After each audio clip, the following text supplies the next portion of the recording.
ವಸಿಷ್ಠ ಹೇಳಿದ್ರು, ಈ ಭೌತಿಕ ದೇಹವನ್ನ ಕಟ್ಕೊಂಡು ಹೋಗುವಂತಹದ್ದು ಸ್ವರ್ಗ ನಿಯಮಕ್ಕೆ ವಿರೋಧ, ಈ ಕೆಲಸ ನಾನು ಮಾಡಿಸೋಲ್ಲ ಅಂತ. ಅದರಿಂದ ಏನಾಯ್ತು ಕೇಳಿದ್ರೆ ಹತ್ತಿತ್ತು ಜಗಳ. ಕೊನೆಗೇನಾಯ್ತು, ಈ ಜಗಳ ಪರ್ಯವಸಾನ ಆದದ್ದು ಎಲ್ಲಿ ಕೇಳಿದ್ರೆ ವಸಿಷ್ಠರ ಮಗ ಶಕ್ತಿಯನ್ನ ವಿಶ್ವಾಮಿತ್ರ ಮುಗಿಸಿದ. ಯಾಕೆ ಹೇಳಿದೆ ಈ ಮಾತನ್ನ ಕೇಳಿದ್ರೆ, ಹೀಗೆ ನಾವು ಎಷ್ಟೇ ಪ್ರಾಮಾಣಿಕವಾಗಿ ಈ ಕೆಲಸ ಮಾಡಿಸ್ಬೇಕು ಅಂತ ಹೊರಟ್ರು ಅಲ್ಲಿ ಬರುವಂತಹ ಜನ ಅದನ್ನ ಆಗಗೊಡುವುದಿಲ್ಲ. ಹಾಗಾಗಿ ಪೌರೋಹಿತ್ಯ ವೃತ್ತಿ ಎನ್ನುವಂತಹದ್ದು ನಮ್ಮ ಅಸ್ತಿತ್ವವನ್ನ ಸಂಪೂರ್ಣವಾಗಿ ಮರೆಸಿಬಿಡುತ್ತೆ. ದಿನದಿಂದ ದಿನಕ್ಕೆ ನಾವು ಸ್ವಸ್ವರೂಪದಿಂದ ದೂರ ಹೋಗೋದಕ್ಕೆ ಏನು ಬೇಕೋ ಎಲ್ಲವನ್ನೂ ಮಾಡುತ್ತೆ. ಅದನ್ನ ಮೀರಿ ನಿಂತು ನೀನು ಮಾಡುವಂತಿದ್ರೆ ಖಂಡಿತವಾಗಿಯೂ ಮಾಡು. ಧೌಮ್ಯರು ಈ ವೃತ್ತಿಯನ್ನು ಮಾಡಿದ್ದಾರೆ, ವಸಿಷ್ಠರು ಮಾಡಿದ್ದಾರೆ, ಯಾಜ್ಞವಲ್ಕ್ಯರು ಮಾಡಿದ್ದಾರೆ. ಆದರೆ ಮಹಾನುಭಾವರವರು ಅಷ್ಟೇ ಅಲ್ಲ, ಒಂದೊಂದು ಈ ಕರ್ಮಾಂಗವನ್ನು ಮಾಡಿಸಿದಾಗ ನಿಮಗೆ ಕೆಲವು ಪ್ರಾಯಶ್ಚಿತ್ತವನ್ನು ಹೇಳುತ್ತೆ. ನೀವು ಒಂದು ಮನೆಗೆ ಹೋಗಿ ತಿಥಿಯನ್ನು ಊಟ ಮಾಡಿದ್ರೆ ಊಟ ಆದ ತಕ್ಷಣ ನೀವು ಇಷ್ಟು ಜಪವನ್ನು ಮಾಡಬೇಕು ಅಂತ. ಆದ್ರೆ ಮಾಡ್ತೀರಾ ನೀವು? ಎಲ್ಲಿ ಮಾಡೋದು? ದಿನ ಮಾಡೋದಕ್ಕೇನೆ ತತ್ವಾರ, ಇನ್ನು ಅದನ್ನೆಲ್ಲಿ ಮಾಡ್ತೀವಿ? ಆಗೋದಿಲ್ಲ. ಯಾಕೆ? ಊಟ ಆದ ತಕ್ಷಣ ಹೊಟ್ಟೆ ಭಾರ ಆಗತ್ತೆ. ಆಗ ಉಳಿದಿರೋದು ಕೇಳಿದ್ರೆ ವಾಮಕುಕ್ಷಿ ಅಷ್ಟೇ, ಇನ್ನೇನಿಲ್ಲ. ಹೋಯ್ತಾ? ಒಂದು ಸಲ ನೀವು ಗೋದಾನವನ್ನ ಸ್ವೀಕಾರ ಮಾಡಿದರೆ ಎಷ್ಟು ಜಪ ಮಾಡ್ಕೊಳ್ಬೇಕು, ಅದನ್ನು ಜೀರ್ಣ ಮಾಡ್ಕೊಳ್ಬೇಕು ಅಂತಾದ್ರೆ ಮಾಡ್ತೀರಾ? ಆಗೋಲ್ಲ. ಹೀಗೆ ಒಂದೆರಡು ಉದಾಹರಣೆ ಕೊಟ್ಟಿದ್ದೆ ನಾನು, ಇಂಥದ್ದು ಬೇಕಷ್ಟು ಸಿಗತ್ತೆ. ಹಾಗಾಗಿ ಆ ಕರ್ಮಾಂಗಕ್ಕೆ ಸಂಬಂಧಪಟ್ಟ ಹಾಗೆ ಅಲ್ಲಾಗುವಂತಹ ತಪ್ಪುಗಳಿಗೆ ಪ್ರಾಯಶ್ಚಿತ್ತವನ್ನು ಮಾಡ್ಕೊಳ್ಬೇಕು. ಮಾಡ್ಕೊಳ್ಳಿಕ್ಕಾಗೋಲ್ಲ. ಸಹಜವಾಗಿ ಇವನಿಗೆ ಅಷ್ಟು ಅಂಟತ್ತೆ, ಆ ಲೇಪ ಎಲ್ಲ ಇವನಿಗೆ ಬರುತ್ತೆ. ಹಾಗಾಗಿ ಏನಾಗುತ್ತೆ ಹೇಳಿದ್ರೆ, ಒಂದು ಜನ್ಮದಲ್ಲಿ ಅದನ್ನು ಮಾಡಿದ, ಹಾಗೆ ಅದಕ್ಕೆ ಸಿಲುಕಿದ ಅಂತಾದ್ರೆ ಮತ್ತೆ ಆ ಕರ್ಮದಿಂದ ಪೂರಾ ಮತ್ತು ಪುನಃ ಜನ್ಮ ಎತ್ತಬೇಕು. ಅದಕ್ಕೋಸ್ಕರ ಮಾಭೂದೇವಂ ಮಮ ಪಶುಪತೇ ಜನ್ಮ ಜನ್ಮಾಂತರೇಶು. ಇಲ್ಲಿಗೆ ಸಾಕು, ಮತ್ತೆ ಮುಂದಕ್ಕೆ ಹೋಗೋಣ. ಮತ್ತೆ ರಜನಿಚರಿತಂ. ರಜನಿಚರಿತಂ ಅಂದ್ರೆ ರಾತ್ರಿಯಲ್ಲಿ ಮಾಡುವ ವೃತ್ತಿ. ಇದಕ್ಕೆ ಬಹಳ ವಿಶಾಲವಾದ ಅರ್ಥ ಉಂಟು. ಒಂದು ಕಳ್ಳತನ ಆಗಿರಬಹುದು, ನನಗೆ ಅದು ಬೇಡ ಅಂತ ಅಲ್ಲ. ಇವತ್ತು ಕಳ್ಳತನ ರಾತ್ರಿನೇ ಆಗಬೇಕು ಅಂತಲ್ಲ, ಹಗಲೇ ನಡೆಯುತ್ತೆ. ಪ್ರಾಯಶಃ ಭಗವತ್ಪಾದರು ಈ ಮಾತನ್ನು ಹೇಳಬೇಕಿದ್ರೆ ಈ ಹಗಲು ದರೋಡೆ ಇನ್ನು ಹುಟ್ಟಿರಲಿಲ್ಲ ಅಂತ ಕಾಣುತ್ತೆ. ಇವತ್ತು ಏನಾಗಿದೆ ಕೇಳಿದ್ರೆ, ನಮ್ಮಲ್ಲಿ ಚೋರ ವಿಶ್ವವಿದ್ಯಾನಿಲಯಗಳೇ ತುಂಬಾ ಇವೆ. ಅದಕ್ಕೆ ತುಂಬಾ ಜನ ಕುಲಪತಿಗಳಿದ್ದಾರೆ. ಮತ್ತೆ ಹಾಗಾಗಿ ಭಗವತ್ಪಾದರು ಏನು ಹೇಳಿದ್ರು ಕೇಳಿದ್ರೆ, ಹಗಲಲ್ಲಿ ಪ್ರಾಯಶಃ ದರೋಡೆ ಮಾಡೋದಿಲ್ಲ ಎನ್ನುವಂತಹ ಹಿನ್ನೆಲೆಯಲ್ಲಿ ಹೇಳಿದ್ರು. ಆ ಕಳ್ಳತನ ಹೇಗೆ ಬೆಳೀತಾ ಇದೆ ಕೇಳಿದ್ರೆ, ಮೊದಲು ಟೇಬಲ್ ಕೆಳಗಡೆಗೆ ಕೈ, ಈಗ ಏನಿಲ್ಲ, ದುಡ್ಡು ಕೊಡ್ರಿ ತಗೊಂಡೋಗ್ರಿ ಅಂತ. ಇಂತಹ ಪರಿಸ್ಥಿತಿ ಓಪನ್ ಆಗಿ ಒಂದು ಆಫೀಸಲ್ಲಿ ಒಬ್ಬ ಅದನ್ನು ತೆಗೆದುಕೊಳ್ಳದೆ ಅವನು ಒಬ್ಬ ಇದ್ರೆ ಅವನೊಬ್ಬ ಮಹಾ ದುಷ್ಟನಾಗಿ ಕಾಣ್ತಾನೆ ಅಲ್ಲಿದ್ದವರಿಗೆ. ಹಾಗಾಗಿ ಕಳ್ಳತನದಲ್ಲಿ ತುಂಬಾ ಆವಿಷ್ಕಾರ ಆಗಿದೆ. ಭಗವತ್ಪಾದರು ಹೇಳಬೇಕಿದ್ರೆ ಈ ಹಗಲು ದರೋಡೆ ಹುಟ್ಟಿಲ್ಲ. ಹಾಗಾಗಿ ರಜನಿಚರಿತಂ ಅಂತ ಹೇಳಿದ್ರು. ಅದಕ್ಕೆ ಇನ್ನೂ ಒಂದು ಅರ್ಥ ಉಂಟು. ರಜನಿಚರಿತಂ ಅಂದ್ರೆ ರಾತ್ರಿಯ ಸಂಚಾರ. ಆ ಸಂಚಾರ ದೈಹಿಕವಾಗಿ ಇರಬಹುದು, ಮಾನಸಿಕವಾಗಿ ಇರಬಹುದು. ಹಾಗಾಗಿ ಅದು ನನಗೆ ಅತಿಯಾಗಿ ಬೇಡ ಅಂತ. ಇನ್ನು ಮೂರನೇ ಅರ್ಥ ಏನುಂಟು ಕೇಳಿದ್ರೆ, ಸಾಮಾನ್ಯವಾಗಿ ನಮ್ಮಲ್ಲಿ ಶಾಂತಿಕ ಪೌಷ್ಟಿಕ ಎಲ್ಲ ಧಾರ್ಮಿಕ ವಿಧಿವಿಧಾನಗಳನ್ನು ಹಗಲಲ್ಲಿ ಮಾಡ್ತಾರೆ. ಆದರೆ ರಾತ್ರಿ ಮಾಡುವಂತಹದ್ದೆಲ್ಲ ವಾಮಾಚಾರಗಳು. ಹಾಗಾಗಿ ಅಲ್ಲಿ ಹೆಚ್ಚು ಒತ್ತಿರಬೇಕು ಅನ್ಕಣತ್ತೆ. ಯಾಕೆ ಕೇಳಿದ್ರೆ, ಒಂದು ಮಾತುಂಟು, ಮಾಂತ್ರಿಕನ ಮನೆ ಹಾಳು, ತಾಂತ್ರಿಕನ ಕುಲ ಹಾಳು ಅಂತ. ಪ್ರಾಯಶಃ ಅಷ್ಟು ವಿವರಣೆ ಇಷ್ಟರೋ ಸಿಗತ್ತೆ ಅಂತ ನಾನು ಅಂದ್ಕೊಂಡಿದ್ದೇನೆ. ಹಾಗಾಗಿ ನಾನು ದುಡ್ಡಿನಾಸೆಗೋಸ್ಕರ ಈ ವಾಮಾಚಾರವನ್ನ ಮಾಡಲಿಕ್ಕೆ ಅಂತ ಇಳಿಯುವಂತಹ ಬುದ್ಧಿ ನನಗೆ ಬರದೇ ಇರಲಿ. 10 ವರ್ಷ 12 ವರ್ಷ ಬಹಳ ಚೆನ್ನಾಗಿ ಆ ಕೆಲಸ ನಡೆಯುತ್ತೆ. ಆಮೇಲೆ ವಾಪಸ್ ತಿರುಗಿ ಹೊಡೆದ್ರೆ ಮತ್ತೆ ಹೇಳೋದಿಲ್ಲ, ಹಂಗೆ ಹೊಡೆಯತ್ತೆ ಅದು. ಯಾಕೆ ಹೇಳಿದ್ರೆ ಇವೆಲ್ಲ ಒಂದು ರೀತಿಯ ಈ ಕ್ಷುದ್ರ ಶಕ್ತಿಯ ಜೊತೆಗಿನ ಸರಸ. ಹಾಗಾಗಿ ನನಗೆ ಅದು ಬೇಡ ಅಂತ. ನೀವು ನೋಡ್ತಾ ಇದ್ರೆ ಕಾಣುತ್ತೆ, ಅವರು ಕೊನೆ ಅವ್ರ ಮುಖ ನೋಡಿದ್ರೆ ಜೀವಂತವಾಗಿ ಉಸಿರಾಡುವ ಹೆಣ ಅಂದ್ರೆ ಹೇಗೆ ಅಂದ್ರೆ ಅವರೇ ಅಂತ ಕಾಣುತ್ತೆ. ಅದಕ್ಕೋಸ್ಕರ ಹಿರಿಯರು ಹೇಳಿದ್ರು, ಮಾಂತ್ರಿಕನ ಮನೆ ತಾಂತ್ರಿಕನ ಕುಲ. ಹಾಗಾಗಿ ವಾಮಾಚಾರ, ಪೌರೋಹಿತ್ಯಂ ರಜನಿಚರಿತಂ. ಮತ್ತೆ ಮುಂದಕ್ಕೆ ಹೋಗೋಣ, 11 ನೋಡ್ಬೇಕಲ್ಲ, ಇನ್ನು 2 ಆದದ್ದು. ಗ್ರಾಮಣೀತ್ವಂ. ಗ್ರಾಮಣೀತ್ವಂ ಅಂದ್ರೆ ಶಾನ್ಭೋಗರು, ಅಥವಾ ಹಿಂದೆಲ್ಲ ಈ ಪಟೇಲ್ಗಿರಿ ಅಂತ ಇರ್ತಾ ಇತ್ತು ಬ್ರಿಟಿಷರ ಕಾಲದಲ್ಲಿ. ಅಲ್ಲೂ ಹಾಗೇನೆ. ಯಾಕೆ ಕೇಳಿದ್ರೆ, ಅಧಿಕಾರ ಸಿಕ್ಕಿದಾಗ ಸಹಜವಾಗಿ ಮನುಷ್ಯ ಏನ್ ಮಾಡ್ತಾನೆ ಕೇಳಿದ್ರೆ, ತಪ್ಪು ಹೆಜ್ಜೆಯನ್ನು ಇಡುತ್ತಾನೆ. ಅಂದ್ರೆ ಅದನ್ನು ನಿಯಂತ್ರಣ ಮಾಡಿಕೊಂಡು ಮಾಡೋರು ಇರ್ತಾರೆ. ಆದ್ರೆ ಏನ್ ಮಾಡ್ತೀರಿ ಕೇಳಿದ್ರೆ, ಅದು ಬಹಳ ಅಪರೂಪ. ಈ ನಾಯಿಗೆ ಒಂದು ಸಲ ಬ್ರೆಡ್ ಅನ್ನು ಹಾಕಿಬಿಟ್ರೆ ಮಾರನೇ ದಿವಸ ನಾವು ಬ್ರೆಡ್ ಅನ್ನು ಹಾಕದೇ ಇದ್ರು ಸಹ ಅದು ನಮ್ಮ ಹತ್ರ ಬಂದ್ಬಿಟ್ಟು ಬಾಲ ಅಲ್ಲಾಡಿಸ್ತಾ ಇರುತ್ತೆ. ಹಾಗೆ ಇಲ್ಲಿ ನಮ್ಮ ಮನಸ್ಸು ಅನ್ನೋದು ಅದೊಂದು ನಾಯಿ ಇದ್ದ ಹಾಗೆ. ಒಂದು ಸಲ ಆ ರುಚಿ ಸಿಕ್ಕಾಗ ಮತ್ ಪುನಃ ಯಾಕೆ ಬಿಡಬೇಕು ಅಂತ ಕಾಣುತ್ತೆ. ಅದಕ್ಕೆ ಎಲ್ಲೋ ಮಹಾನುಭಾವರು ಇರ್ತಾರೆ. ಇಂಥ ಮಹಾನುಭಾವರು, ಇವರ ಒಡನಾಟಗಳಂಥ ವಿಶ್ವೇಶ್ವರಯ್ಯನ ಅಂಥವರು, ಅವ್ರು ಹೇಳಿದ ಮಾತೇನು ಕೇಳಿದ್ರೆ, ಡ್ಯೂಟಿ ರಿಪೋರ್ಟ್ ಮಾಡ್ಕೊಳ್ಳಿಕ್ಕೆ ಹೋಗ್ಬೇಕಿದ್ರೆ ಅರಮನೆಗೆ, ನಮ್ಮ ಕಡೆಯವರನ್ನ ಯಾರನ್ನೂ ಸಹ ಕೆಲಸ ಕೊಡಿಸುವಂತ ಕಳಿಸೋದಿಲ್ಲ ಅಂತ ನೀನು ಭಾಷೆ ಕೊಟ್ರೆ ನಾನು ಇವತ್ತು ಡ್ಯೂಟಿ ರಿಪೋರ್ಟ್ ಮಾಡ್ಕೊಳ್ತೇನೆ ಅಂತ ವಿಶ್ವೇಶ್ವರಯ್ಯ ಅವರು ಹೇಳಿದ ಮಾತು ಇದು. ಪ್ರಾಯಶಃ ನನಗಿಂತ ಜಾಸ್ತಿ ಅವರನ್ನ ಹೆಚ್ಚಾಗಿ ಬಲ್ಲವರು ನೀವಿದ್ದೀರಿ. ಆದ್ರೆ ಇವತ್ತು ಯಾರು ಇಷ್ಟು ಮಾತು ಹೇಳ್ತಾರೆ? ಕೆಲಸ ಸಿಗೋಕ್ಕಿಂತ ಮೊದಲೇನೆ ಕೆಲಸ ಸಿಗಲಿ, ಆಮೇಲೆ ನೋಡ್ಕೊಳ್ತೇನೆ. ಮೊದಲೇನೆ ನಮಗೆ ಕೆಲಸ ಸಿಗೋಗಿಂತ ಮೊದಲೇನೆ ನಮ್ಮ ಕಡೆಯವರಿಗೆ ಏನೇನು ಕೆಲಸ ಕೊಡಬೇಕು ಅಂತ ಪಟ್ಟಿ ಮಾಡಿರ್ತೀವಿ ನಾವು. ಎಲ್ಲರೂ ಹೀಗಿರ್ತಾರೆ ಅಂತಲ್ಲ, ಖಂಡಿತವಾಗಿ ಹಾಗೆ ಭಾವಿಸಬೇಡಿ. ಆದ್ರೆ ತುಂಬಾ ಜನರಿಗೆ ಆ ಒಂದು ಇವತ್ತಂತೂ ಇಂತಹದ್ದು ತುಂಬಾ ನಾವು ನೋಡ್ತಾ ಇರ್ತೇವೆ ಅಂತ. ಹಾಗಾಗಿ ಗ್ರಾಮಣೀತ್ವಂ ಮತ್ತೆ ನಿಯೋಗ. ನಿಯೋಗ ಅಂದ್ರೆ ಆ ಅತ್ಯಂತ ಉನ್ನತ ಮಟ್ಟದ ಹುದ್ದೆ. ಉನ್ನತ ಮಟ್ಟದ ಹುದ್ದೆ ಅಂದ್ರೆ ಇವತ್ತು ನಾವು ನೋಡ್ತೇವಲ್ಲ, ಮುಖ್ಯಮಂತ್ರಿಗಳು ಮತ್ತೆ ಉಪ ಮತ್ತಿನ್ನು ಪ ಅಂತೆಲ್ಲ ಸೇರಿಸಿದ್ರೆ ಏನೇನಲ್ಲ, ಇವರೆಲ್ಲ ಏನ್ ಮಾಡ್ತಾರೆ ಅಂತ ನಮಗೆ ಈಗಲೇ ಗೊತ್ತಾಗ್ತಾ ಇದೆಯಲ್ಲ. ಹೀಗೆ ಅಂತ ಯಾಕೆ ಕೇಳಿದ್ರೆ, ಅವ್ರ ಅಸ್ತಿತ್ವ ಅನ್ನೋದು ಪೂರ್ತಿಯಾಗಿ ಸತ್ತು ಹೋಗಿರುತ್ತೆ. ಪೂರ್ತಿಯಾಗಿ ಎಲ್ಲೋ ಒಬ್ಬಿಬ್ರು ಶಾಸ್ತ್ರಿ ಅಂತವರು ಇರ್ತಾರೆ. ಎಲ್ಲೋ ಒಂದು ಕಡೆಗೆ ರೈಲ್ವೆ ದುರ್ಘಟನೆ ಆದ್ರೆ ನಾನು ಈ ವಿಭಾಗದ ಮಂತ್ರಿ ಆಗಿದ್ದೇನೆ, ಇದಕ್ಕೆ ನಾನೇ ಹೊಣೆಗಾರ ಅಂತ ರಾಜೀನಾಮೆ ಕೊಡ್ತಾರೆ. ಆದ್ರೆ ಇವತ್ತಿನಂತವ್ರು ನಿನ್ನಿಂದನೇ ಆಗಿದೆ ಇಳಿ ಅಂತ ಹೇಳಿದ್ರು ಸಹ, ನಾನು ಇಳಿತಿದ್ದೆ, ಈ ಚೇರ್ ನೋಡಿ ನನ್ನನ್ನು ಬಿಡೋದಿಲ್ಲ, ಹಿಡ್ಕೊಬಿಟ್ಟಿದೆ ಅಂತ ಹೇಳುವವರೇ ಜಾಸ್ತಿ. ಹಾಗಾಗಿ ಏನು ಅಂದ್ರೆ ತಪ್ಪನ್ನ ಮಾಡುವುದೇ ಅವರ ಸ್ವರೂಪ ಆಗಿಬಿಡುತ್ತೆ. ಹಾಗಾಗಿ ಈ ಎಲ್ಲ ವೃತ್ತಿಗಳು ಸಹ ಈ ತಪ್ಪನ್ನು ಮಾಡ್ತಾ ಮಾಡ್ತಾ ಹೋದಾಗ ದೇಹಾತಿರಿಕ್ತವಾದಂಥ ಆತ್ಮ ಅನ್ನೋದು ಒಂದು ಇದೆ ಅನ್ನೋದನ್ನು ಇವರೆಲ್ಲರೂ ಮರೀತಾರೆ. ಇವರೆಲ್ಲರೂ ದೇಹಾತ್ಮವಾದಿಗಳೇ ಆಗಿಬಿಡ್ತಾರೆ. ಮತ್ತೆ ಮಠಾಪತ್ಯಂ, ಮಠದ ಆಡಳಿತ. ನಾನೇನು ಬಹಳ ಹೇಳಬೇಕಾದ್ದಿಲ್ಲ.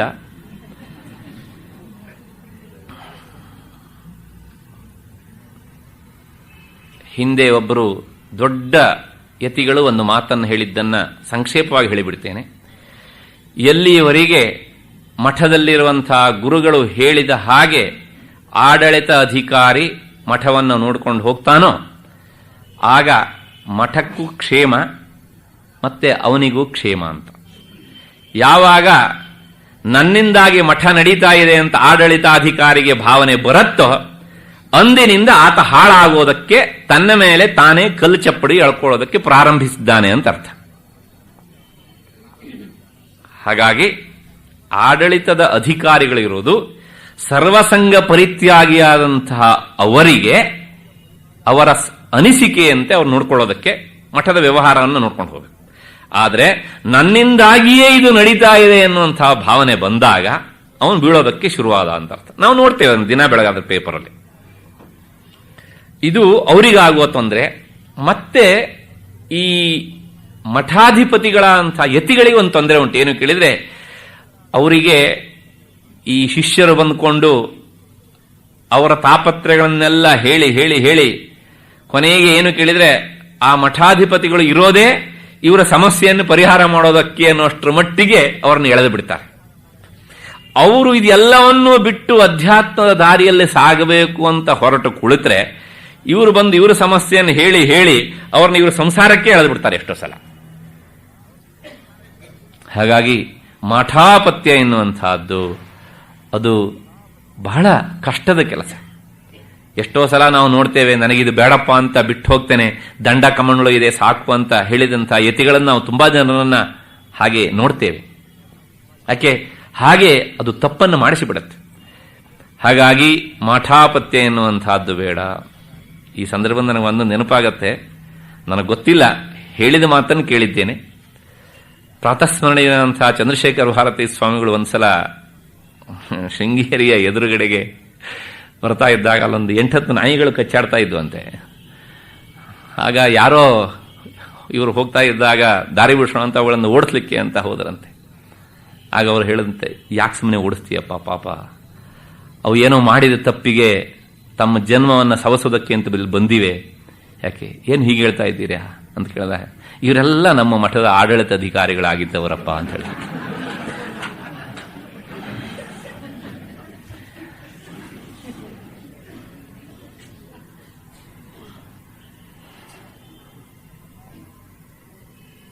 ಅವರು ಎಷ್ಟು ನಿರ್ಲಿಪ್ತರಾಗಿ ಬದುಕಿದವರು ಅನ್ನೋದನ್ನು ನಾವು ನೋಡ್ತೇವೆ. ಪ್ರಾಯಶಃ ಇದಕ್ಕೆ ಇನ್ನು ಹೆಚ್ಚಿನ ವಿವರಣೆ ಬೇಡ ಅಂತ ಕಾಣುತ್ತೆ. ಮತ್ತೆ ಅನೃತ ವಚನಂ, ಮುಂದಿನ ಮಾತು, ಹಿ ಅನೃತ ವಚನಂ ಹ್ಯನೃತ ವಚನಂ, ಸಂಧಿ ಆಗತ್ತೆ. ಅದು ಸುಳ್ಳು ಹೇಳೋದಂತಹ ಪರಿಸ್ಥಿತಿ ನನಗೆ ಬರದೇ ಇರಲಿ ಅಂತ. ಯಾಕೆ ಕೇಳಿದ್ರೆ, ಈ ಸುಳ್ಳು ಹೇಳುವುದು ಒಂದು ಸಲ ಅಭ್ಯಾಸ ಆದರೆ ಕೊನೆಗೆ ಏನಾಗುತ್ತೆ ಕೇಳಿದ್ರೆ ಅದೊಂಥರ ಜಪದ ಥರ ಆಗಿಬಿಡುತ್ತೆ ನಮಗೆ. ಒಂದು ದಿನದಲ್ಲಿ ಮಿನಿಮಮ್ ಇಷ್ಟು ಸುಳ್ಳನ್ನು ಹೇಳದೇ ಇದ್ರೆ ಅವತ್ತಿನ ದಿನ ಕಳೆದ ಹಾಗೆ ಅನಿಸೋದಿಲ್ಲ ಅಂತ. ಕೆಲವು ಜನ ಹೇಳ್ತಾರಲ್ಲ, ಸಂಡೇ ದಿವಸ ಒಂದು ಅರ್ಧ ಗಂಟೆ ಏನಾದ್ರು ನಿದ್ದೆ ಮಾಡದೇ ಇದ್ರೆ ಅದು ಸಂಡೇ ಅಂತಾನೆ ಅನಿಸೋದಿಲ್ರಿ ಅಂತ. ಹಾಗೆ ಮಿನಿಮಮ್ ಇಷ್ಟು ಸುಳ್ಳನ್ನು ಹೇಳದೇ ಇದ್ರೆ ಆ ದಿನ ಕಳೆದ ಹಾಗೆ ಅನಿಸೋದಿಲ್ಲ ನಮಗೆ ಅಂತ. ಯಾವಾಗ ನಾವು ಸುಳ್ಳನ್ನು ಹೇಳೋದಕ್ಕೆ ಶುರು ಮಾಡ್ತೇವೆ ಕೇಳಿದ್ರೆ ಏನಾಗುತ್ತೆ ಕೇಳಿದ್ರೆ, ದೊಡ್ಡವರು ಚಿಕ್ಕವರು ಮಹಾತ್ಮರು ಇದು ಯಾವುದರ ಪರಿವೆಯೂ ಇಲ್ಲದೇನೆ ನಾವು ಸುಳ್ಳನ್ನು ಹೇಳೋದಕ್ಕೆ ಶುರು ಮಾಡ್ತೇವೆ.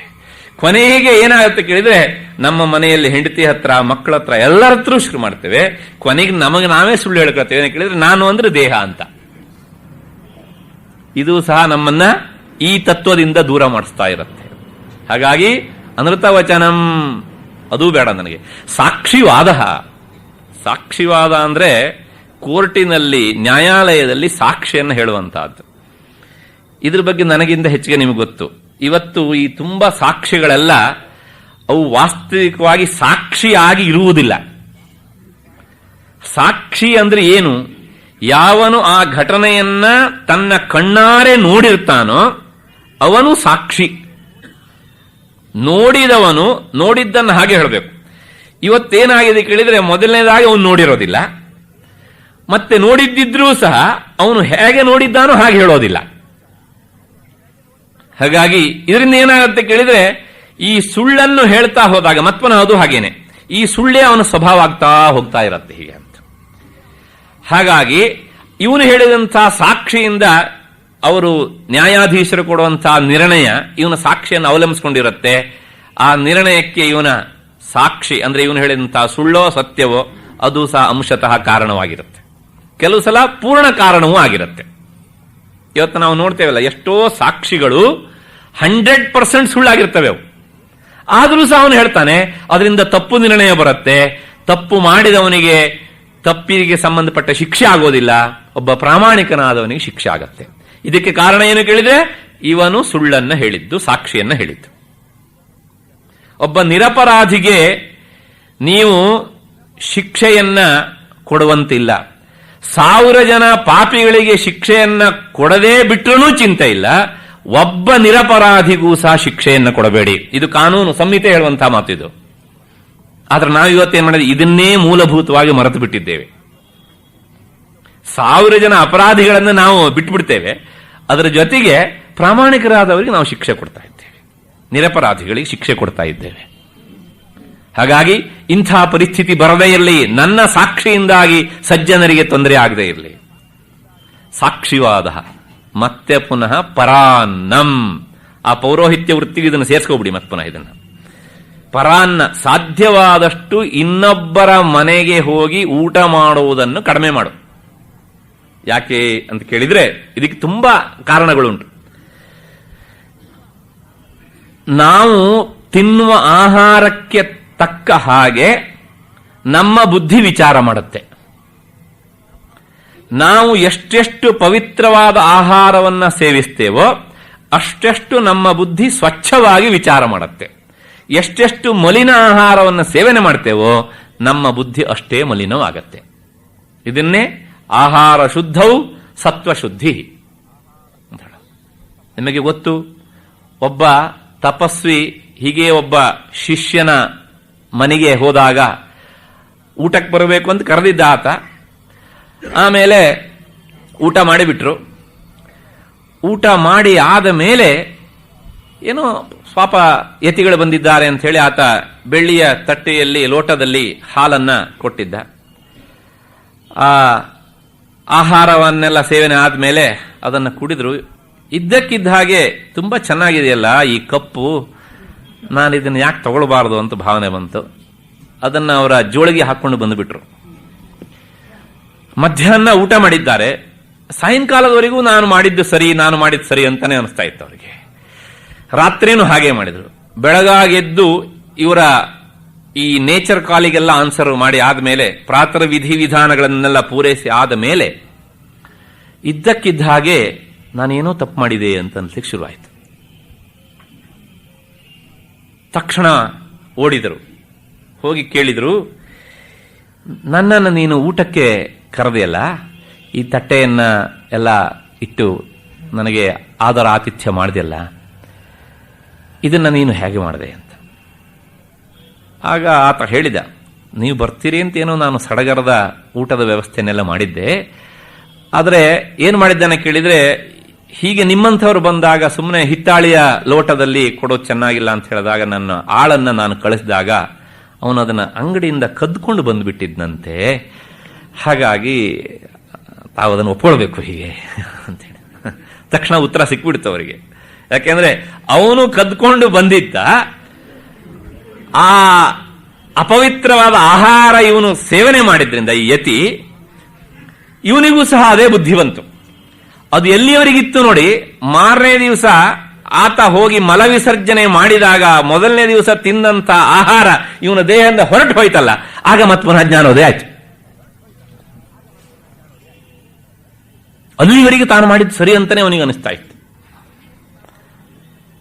ಹಾಗಾಗಿ ಯಾರ ಮನೆಯ ಅನ್ನ ಪವಿತ್ರವಾದದ್ದು, ಯಾರ ಮನೆಯ ಅನ್ನ ಅಪವಿತ್ರವಾದದ್ದು ಅಂತ ಅವತ್ತು ಹೋಗುವ ನಿನಗೆ ಹೇಗಯ್ಯ ಗೊತ್ತಾಗತ್ತೆ? ಮತ್ತಷ್ಟೇ ಅಲ್ಲ, ಬಹುತೇಕ ಎಲ್ಲರೂ ಸಹ ಅನ್ನವನ್ನ ಅದೊಂದು ಭಗವಂತನಿಗೆ ಸಮರ್ಪಣೆ ಮಾಡುವಂತಹ ವಸ್ತು, ಅದೊಂದು ಹೋಮದ್ರವ್ಯ, ಅದೊಂದು ಯಜ್ಞಕ್ಕೆ ಸಂಬಂಧಪಟ್ಟಂತಹ ಹವಿಸ್ಸು. ಅದನ್ನ ಭಗವಂತನಿಗೆ ಸಮರ್ಪಣೆ ಮಾಡದೆ ಊಟ ಮಾಡುವಂತಹ ಗೃಹಸ್ಥರ ಮನೆಯಲ್ಲಿ ಊಟ ಮಾಡಬೇಡ ನೀನು. ಯಾಕೆ ಕೇಳಿದ್ರೆ, ಭುಂಜತೇತೇ ತ್ವಘಂ ಪಾಪಾಹ ಏ ಪಚಂತ್ಯಾತ್ಮಕಾರಣಾತ್. ಯಾರ ಮನೆಯಲ್ಲಿ ಅನ್ನ ಕೇವಲ ಅವರ ಮನೆಯವರಿಗಾಗಿಯೇ ಬೇಯತ್ತೋ ಅವರು ಅನ್ನವನ್ನ ತಿನ್ನುವುದಲ್ಲ, ಪಾಪವನ್ನ ಬೇಯಿಸಿ ತಿಂತಾರೆ. ಗೀತಾಚಾರ್ಯನ ಮಾತು, ನಂದಲ್ಲ. ಹಾಗಿದ್ರೆ ಅದು ನಿನಗಾಗಬೇಕು ಅಂತಾದ್ರೆ ವೈಶ್ವದೇವ ಮಾಡು, ಒಂದಿಷ್ಟು ಹಿಡಿಯನ್ನ. ಯೇ ಭೂತಾ ಪ್ರಚರಂತಿ ದಿವಾನಕ್ತಂ ಬಲಿಮಿಚ್ಛಂತೋ ವಿದುದಸ್ಯ ಪ್ರೇಷ್ಯ ತೇಭ್ಯೋ ಬಲಿಂ ಪುಷ್ಟಿಕಾಮೋ ಹರಾಮಿಮೈ ಪುಷ್ಟಿಂ ಪುಷ್ಟಿಪತಿರ್ದಧಾತು ಸ್ವಾಹ. ಹಾಕು, ದಾನ ಮಾಡು. ಮಾಡ್ತೀವಿ ನೀನು ಆ ಕೆಲಸನ? ಹೀಗೆ ನೀನು ಎಷ್ಟೋ ಪಾಪಕೃತ್ಯವನ್ನು ಮಾಡಿ ನಿನ್ನ ಆಹಾರವನ್ನ ನೀನು ಸಂಪಾದನೆ ಮಾಡ್ತೀಯೇ.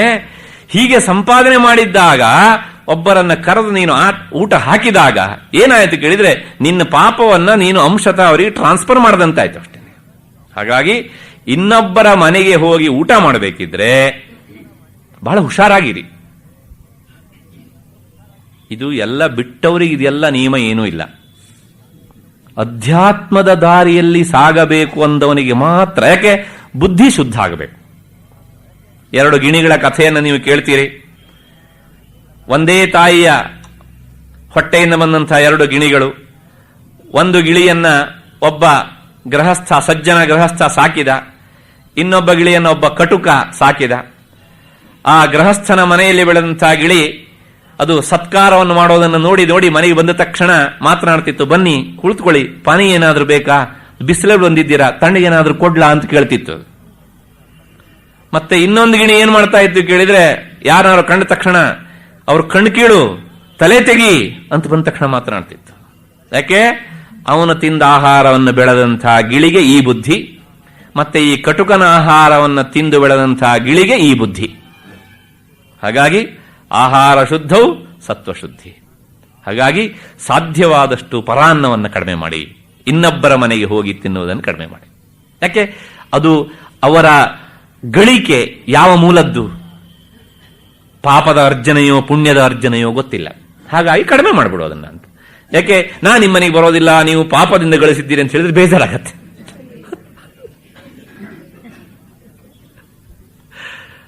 ಹಾಗಾಗಿ ಏನ್ ಮಾಡೋ ಕೇಳಿದ್ರೆ, ನಿನ್ನ ಪಾಡಿಗೆ ನೀನು ಕ್ವೈಟಾಗಿ ಹಿಂಸರದು ಬಿಡು ಅಂತ ಅಧ್ಯಾತ್ಮ ಸಾಧಕನಿಗೆ ಹೇಳಿದಂತಹ ಮಾತು.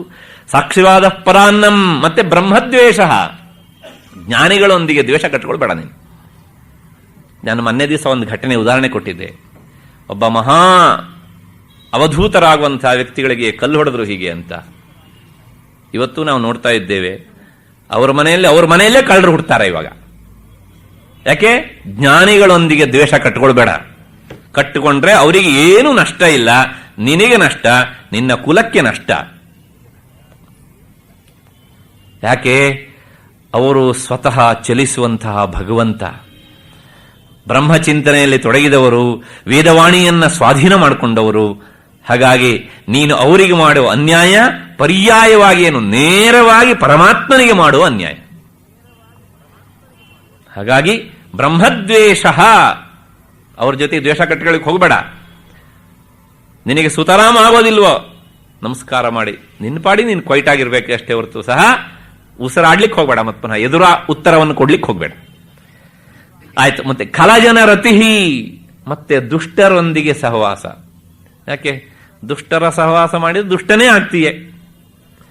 ಆಗ ಮತ್ ಪುನಃ ನಿನ್ನ ಈ ಆತ್ಮಚಿಂತನೆಯನ್ನು ಮಾಡಬೇಕು ಅನ್ನುವಂತಹ ಬುದ್ಧಿ ದಿನದಿಂದ ದಿನಕ್ಕೆ ಮಲಿನವಾಗಿ ಹೋಗುತ್ತೆ. ಹಾಗಾಗಿ ಸಾಧ್ಯವಾದಷ್ಟು ಸಹ ಆ ದುಷ್ಟರ ಕೂಟದಿಂದ ದೂರ ಸರಿ. ನಮ್ಗೆ ಇವತ್ತೇನಾದ್ರು ಕೇಳಿದ್ರೆ ದುಷ್ಟರು ಯಾರು ಅಂತ ಹುಡುಕೋದೇ ಕಷ್ಟ ಆಗ್ಬಿಟ್ಟಿದೆ. ಯಾಕೆ? ಅವರು ನಮ್ಗಿಂತ ತುಂಬಾ ಚೆನ್ನಾಗಿ ಕಾಣ್ತಾರೆ ನೋಡೋದಕ್ಕೆ. ಹಾಗಾಗಿ ದೇಹದ ದುಷ್ಟತನಕ್ಕಿಂತ ಮಾನಸಿಕವಾದಂತಹ ದುಷ್ಟತನ ಉಂಟಲ್ಲ, ಅದು ಯಾಕೆ? ನಮ್ಗಿಂತ ತುಂಬಾ ಸುಂದರವಾಗಿ ಟೈ ಕಟ್ಕೊಂಡಿರ್ತಾರೆ, ಪ್ಯಾಂಟು ಶರ್ಟ್ ಫಸ್ಟ್ ಕ್ಲಾಸ್ ಆಗಿರುತ್ತೆ. ಆದ್ರೆ ಅವ್ರ ವಿಚಾರ ಮಾತ್ರ ಏನಾಗಿರುತ್ತೆ ಕೇಳಿದ್ರೆ ತುಂಬಾ ಕೆಟ್ಟದ್ದಾಗಿರುತ್ತೆ. ಅದಕ್ಕೆ ಒಂದು ಸಲ ನಾವು ಸಿಲುಕಿದೀವಿ ಅಂತಾದ್ರೆ ನಮ್ಮ ಮನಸ್ಸು ಸಹ ಅದೇ ತರಹ ಆಲೋಚನೆ ಮಾಡೋದಕ್ಕೆ ತೊಡಗುತ್ತೆ. ಹಾಗಾಗಿ ಸಾಧ್ಯವಾದಷ್ಟು ಖಲಜನ ರತಿಹಿ, ಈ ದುಷ್ಟರ ಸಹವಾಸದಿಂದ ದೂರ ಇರು. ಅದರಿಂದ ನಿನಗೆ ನಿನ್ನ ಮನಸ್ಸು ಕಲುಷಿತ ಆಗೋದು ತಪ್ಪತ್ತೆ ದೂರ ಸರಿದಾಗ ಅಂತ. ಕೊನೆಗೆ ಪ್ರಾಣಿನಾಂ ನಿರ್ದಯತ್ವಂ, ಪ್ರಾಣಿಗಳ ಬಗ್ಗೆ ದಯೆ ಯಾವಾಗಲೂ ಇರಲಿ. ದಯೆ ಇಲ್ಲದೆ ಇರುವಂತಹ ಪರಿಸ್ಥಿತಿ ನನಗೆ ಬರದೇ ಇರಲಿ. ಯಾಕೆ ಕೇಳಿದ್ರೆ, ನಾವು ಹೇಳ್ತೇವೆ ಆತ್ಮತತ್ವ ಎನ್ನುವಂತಹದ್ದು ಎಲ್ಲ ಕಡೆಗೂ ವ್ಯಾಪಿಸಿದ್ದು ಅಂತ ಆದ್ಮೇಲೆ ಅದು ಈ ಚರಾಚರ ಪ್ರಪಂಚವನ್ನು ವ್ಯಾಪಿಸಿದಂತಹ ತತ್ವ ಅಂತ ಆದ್ಮೇಲೆ ಪ್ರತಿಯೊಂದು ಪ್ರಾಣಿಯಲ್ಲೂ ಸಹ ಆತ ಇದ್ದೇ ಇದ್ದಾನೆ. ನೀನು ಯಾವುದೇ ಪ್ರಾಣಿಯನ್ನ ನಿನ್ನ ಬಾಯಿಯ ಚಪಲಕ್ಕೋಸ್ಕರ ಹಿಂಸೆ ಮಾಡಿದೆ ಅಂತ ಆದ್ರೆ ಅದು ಆ ದೇಹಕ್ಕೆ ಆಗಿರಬಹುದು, ಆದ್ರೆ ದೇಹದಲ್ಲಿ ಅಭಿಮಾನ ಇಟ್ಟಂತಹ ಜೀವಿಗೆ ನೀನು ಕೊಡುವಂತಹ ಶಿಕ್ಷೆ ಅದು. ನೀನು ಶಿಕ್ಷೆ ಕೊಡೋದಕ್ಕೆ ಹುಟ್ಟಿದವನಲ್ಲ. ಹಾಗಾಗಿ ಪ್ರಾಣಿನಾಂ ನಿರ್ದಯತ್ವಂ, ಪ್ರತಿಯೊಂದು ಪ್ರಾಣಿಗಳ ಬಗ್ಗೂ ಸಹ ದಯೆ ತೋರು. ಭಗವಂತ ಅವತಾರ ಎತ್ತಿದಾಗೆಲ್ಲ ಈ ಮಾತನ್ನ ತೋರಿಸ್ತಾ ಬಂದಿದ್ದಾನೆ. ಗಜೇಂದ್ರ ಮೋಕ್ಷದ ಕಥೆಯನ್ನು ಕೇಳ್ತೇವೆ. ಆ ಗಜೇಂದ್ರ ಮೂಕ ಪ್ರಾಣಿ ನಾರಾಯಣನ ಕರೆದಾಗ ತಕ್ಷಣವೇ ಓಡಿ ಬಂದ. ಭಾಗವತ ಹೇಳುತ್ತೆ ಹೇಗೆ ಬಂದ ಕೇಳಿದ್ರೆ, ಆ ಗರುಡ ಕೆಳಗಡೆ ಹೋಗಿ ಮುಟ್ಟೋದು ತಡ ಆಗತ್ತೆ ಅಂತ ಹೇಳಿ ಅದು ಕೆಳಕ್ಕೆ ಬರ್ತಾ ಇದ್ದಾಗ ಅವನಿಗೆ ಅಲ್ಲಿಂದ ಇಳಿದು ಬಿಟ್ನಂತೆ.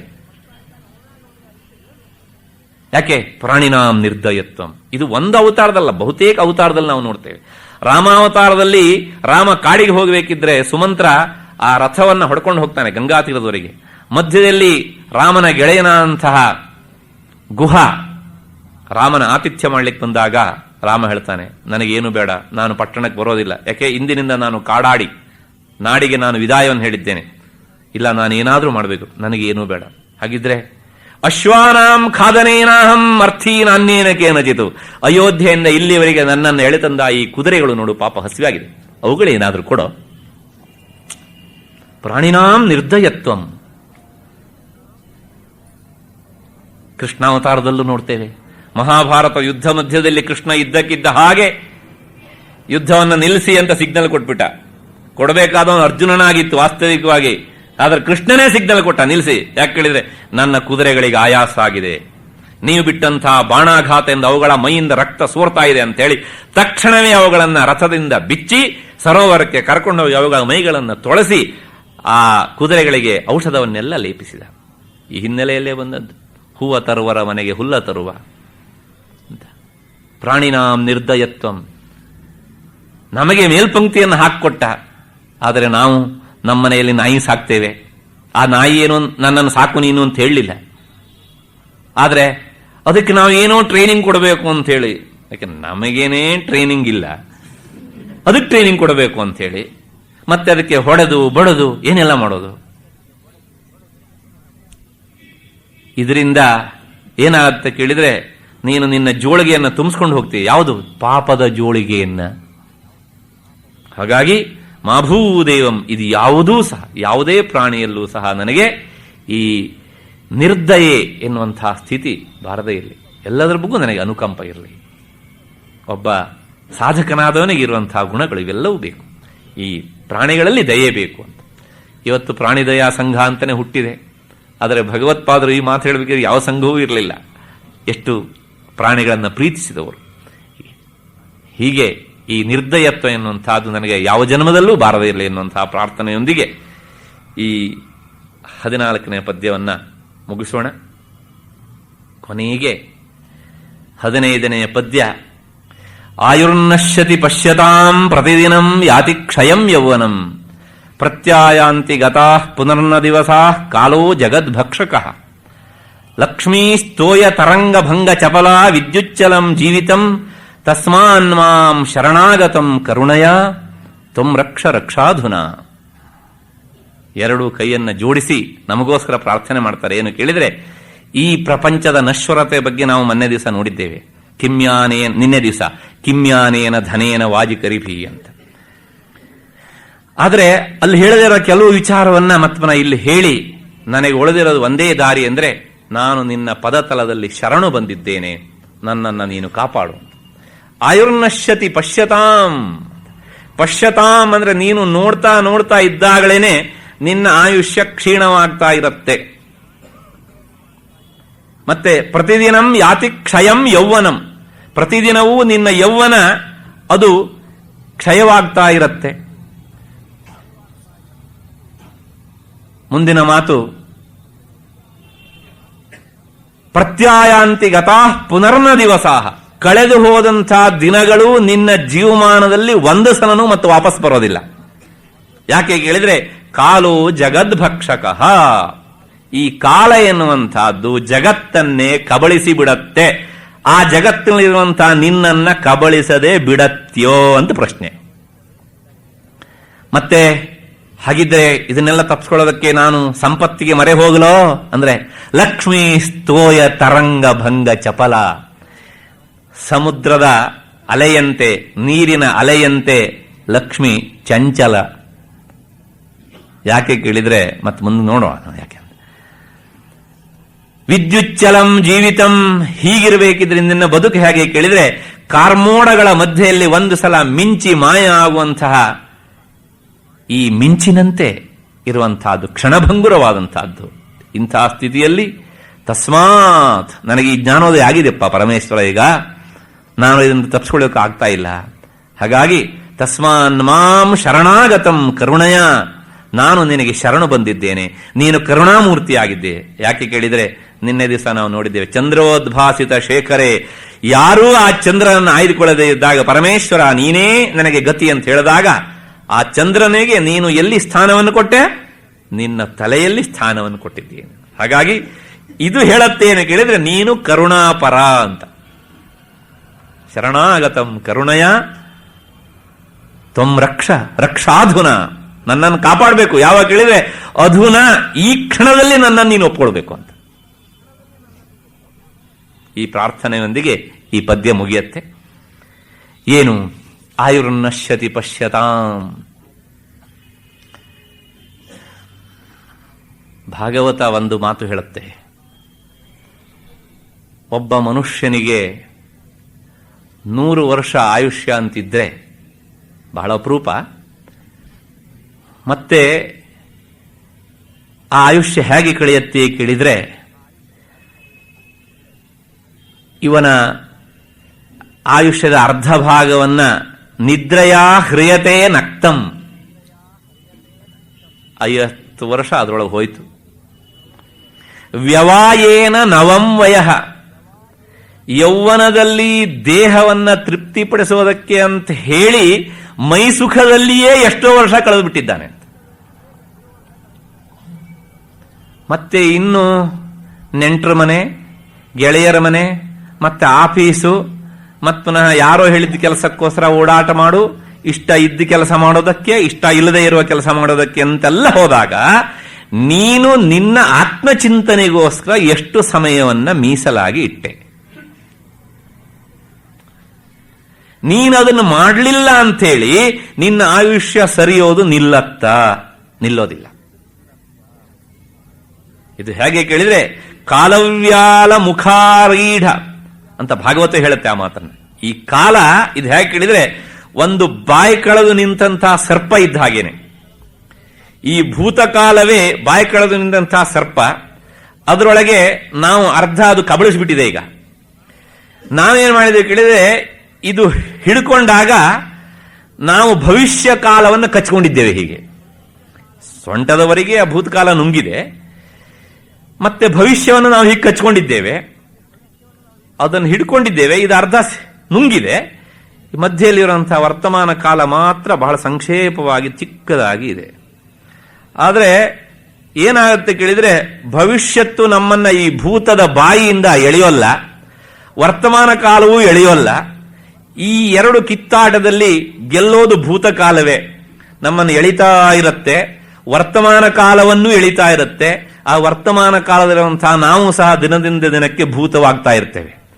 ಕೊನೆಗೆ ಭವಿಷ್ಯತ್ತು ಸಹ ವರ್ತಮಾನ ಆಗಿ ಅದು ಸಹ ಭೂತವೇ ಆಗಿ ಹೋಗುತ್ತೆ. ಹಾಗಾಗಿ ಈ ಕಾಲ ಎನ್ನುವಂತಹ ಹೆಬ್ಬಾವು ಬಾಯಿ ತೆರೆದು ನಿನ್ನನ್ನು ಕಬಳಿಸ್ತಾ ಇದೆ.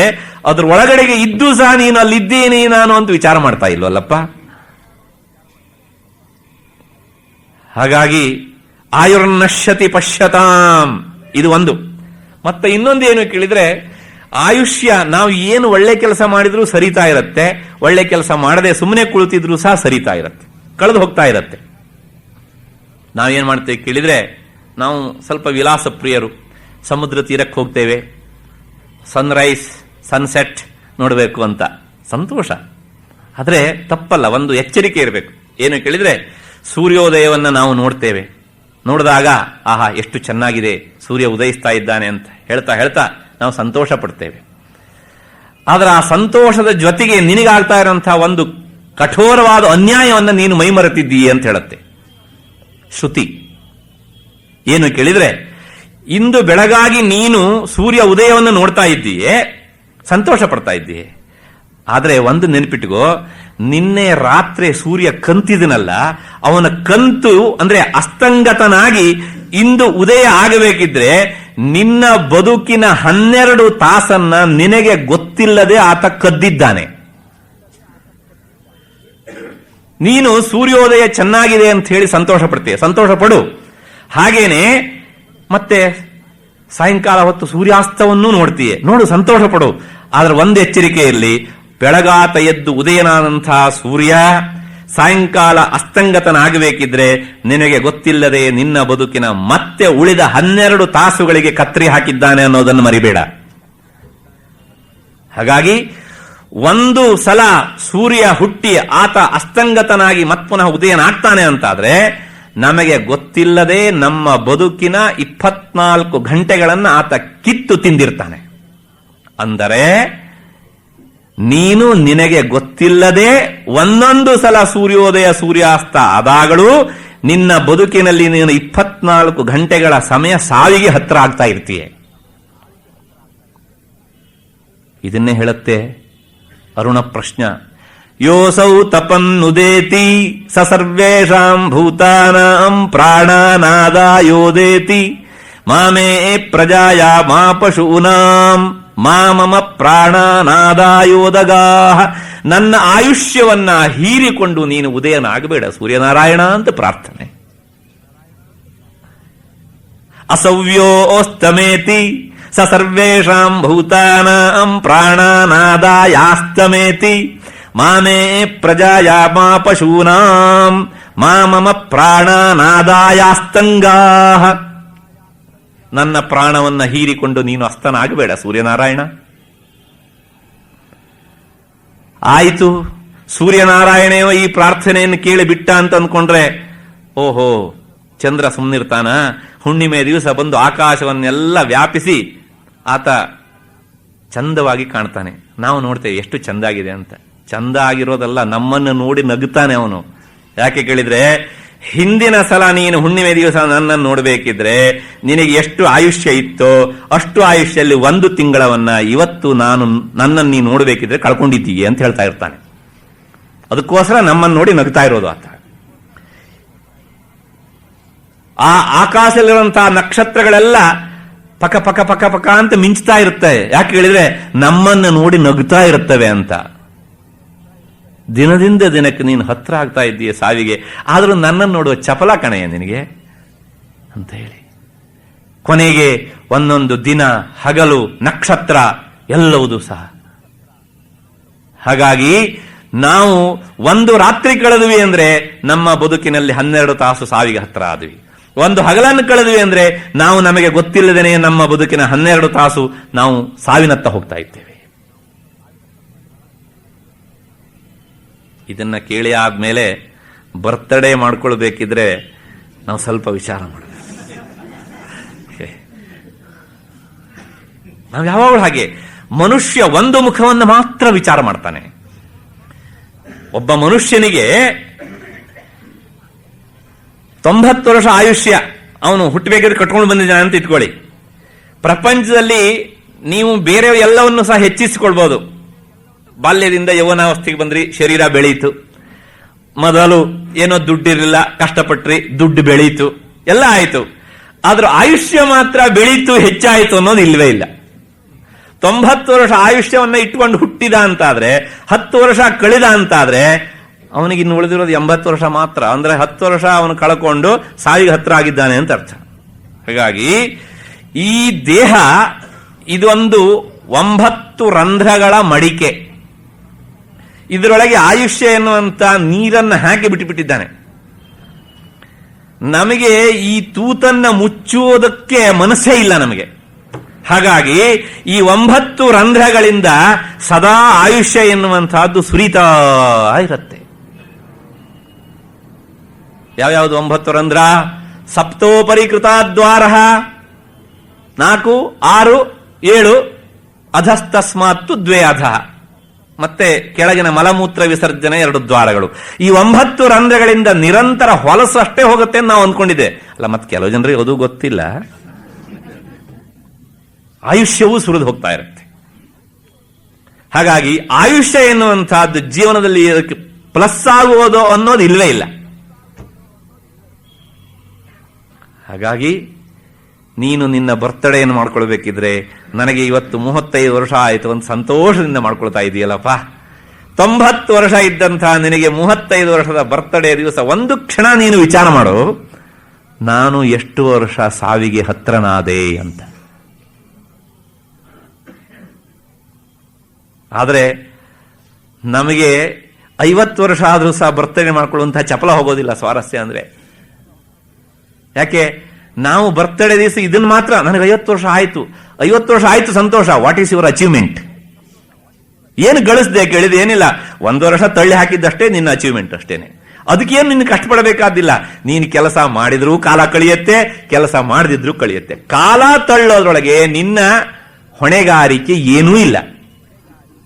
ಹಾಗಿದ್ರೆ ಕಾಲ ಸಾರ್ಥಕ ಆಗಬೇಕು ಅಂತಾದ್ರೆ ಒಳ್ಳೆ ವಿಚಾರವನ್ನು ಮಾಡು, ಒಳ್ಳೆ ಕೆಲಸವನ್ನು ಮಾಡು.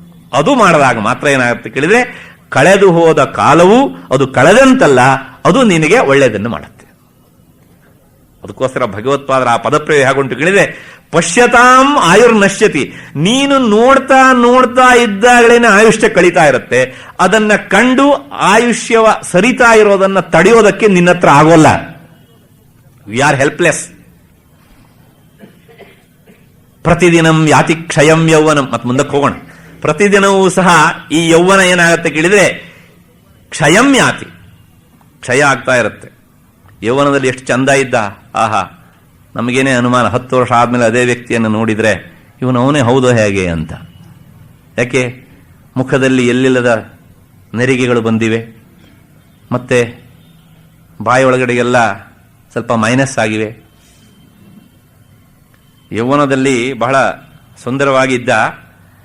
ಸುಂದರವಾಗಿದ್ದ ಅಂದ್ರೆ ಕೂದಲೆಲ್ಲ ತುಂಬಾ ಹಣೆ ಮೇಲೆಲ್ಲ ತುಂಬಾ ಬಂದು ತುಂಬಾ ಚಂದ ಕಾಣ್ತಿತ್ತು. ಅದಕ್ಕೋಸ್ಕರ ತುಂಬಾ ಸಮಯ ಕನ್ನಡಿ ಮುಂದೆ ಮೀಸಲಾಗಿ ಇಡ್ತಿದ್ದ. ಒಂದ್ಸಲ ಏನಾಯ್ತು ಕೇಳಿದ್ರೆ ಈ ಕೂದಲು ಹೀಗೆ ಹಣೆ ಮೇಲೆಲ್ಲ ಬಂದು ಕವಿದಿತ್ತು. ಆಗ ಈ ಹಲ್ಲು ಹೀಗೆ ಕೂದಲನ್ನು ನೋಡಿತಂತೆ. ಆಗ ಕೂದಲು ನಕ್ತಂತೆ.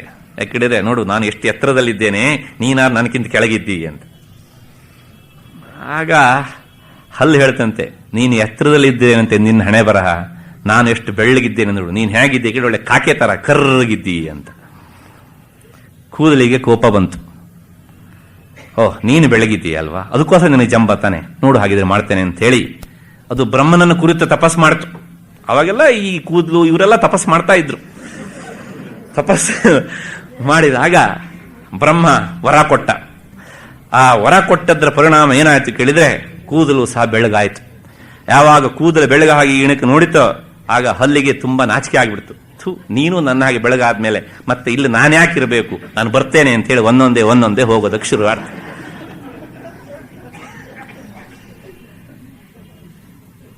ಇದನ್ನ ನಾವ್ಯಾರು ತಡೆಯಲಿಕ್ಕೆ ಸಾಧ್ಯ ಉಂಟ?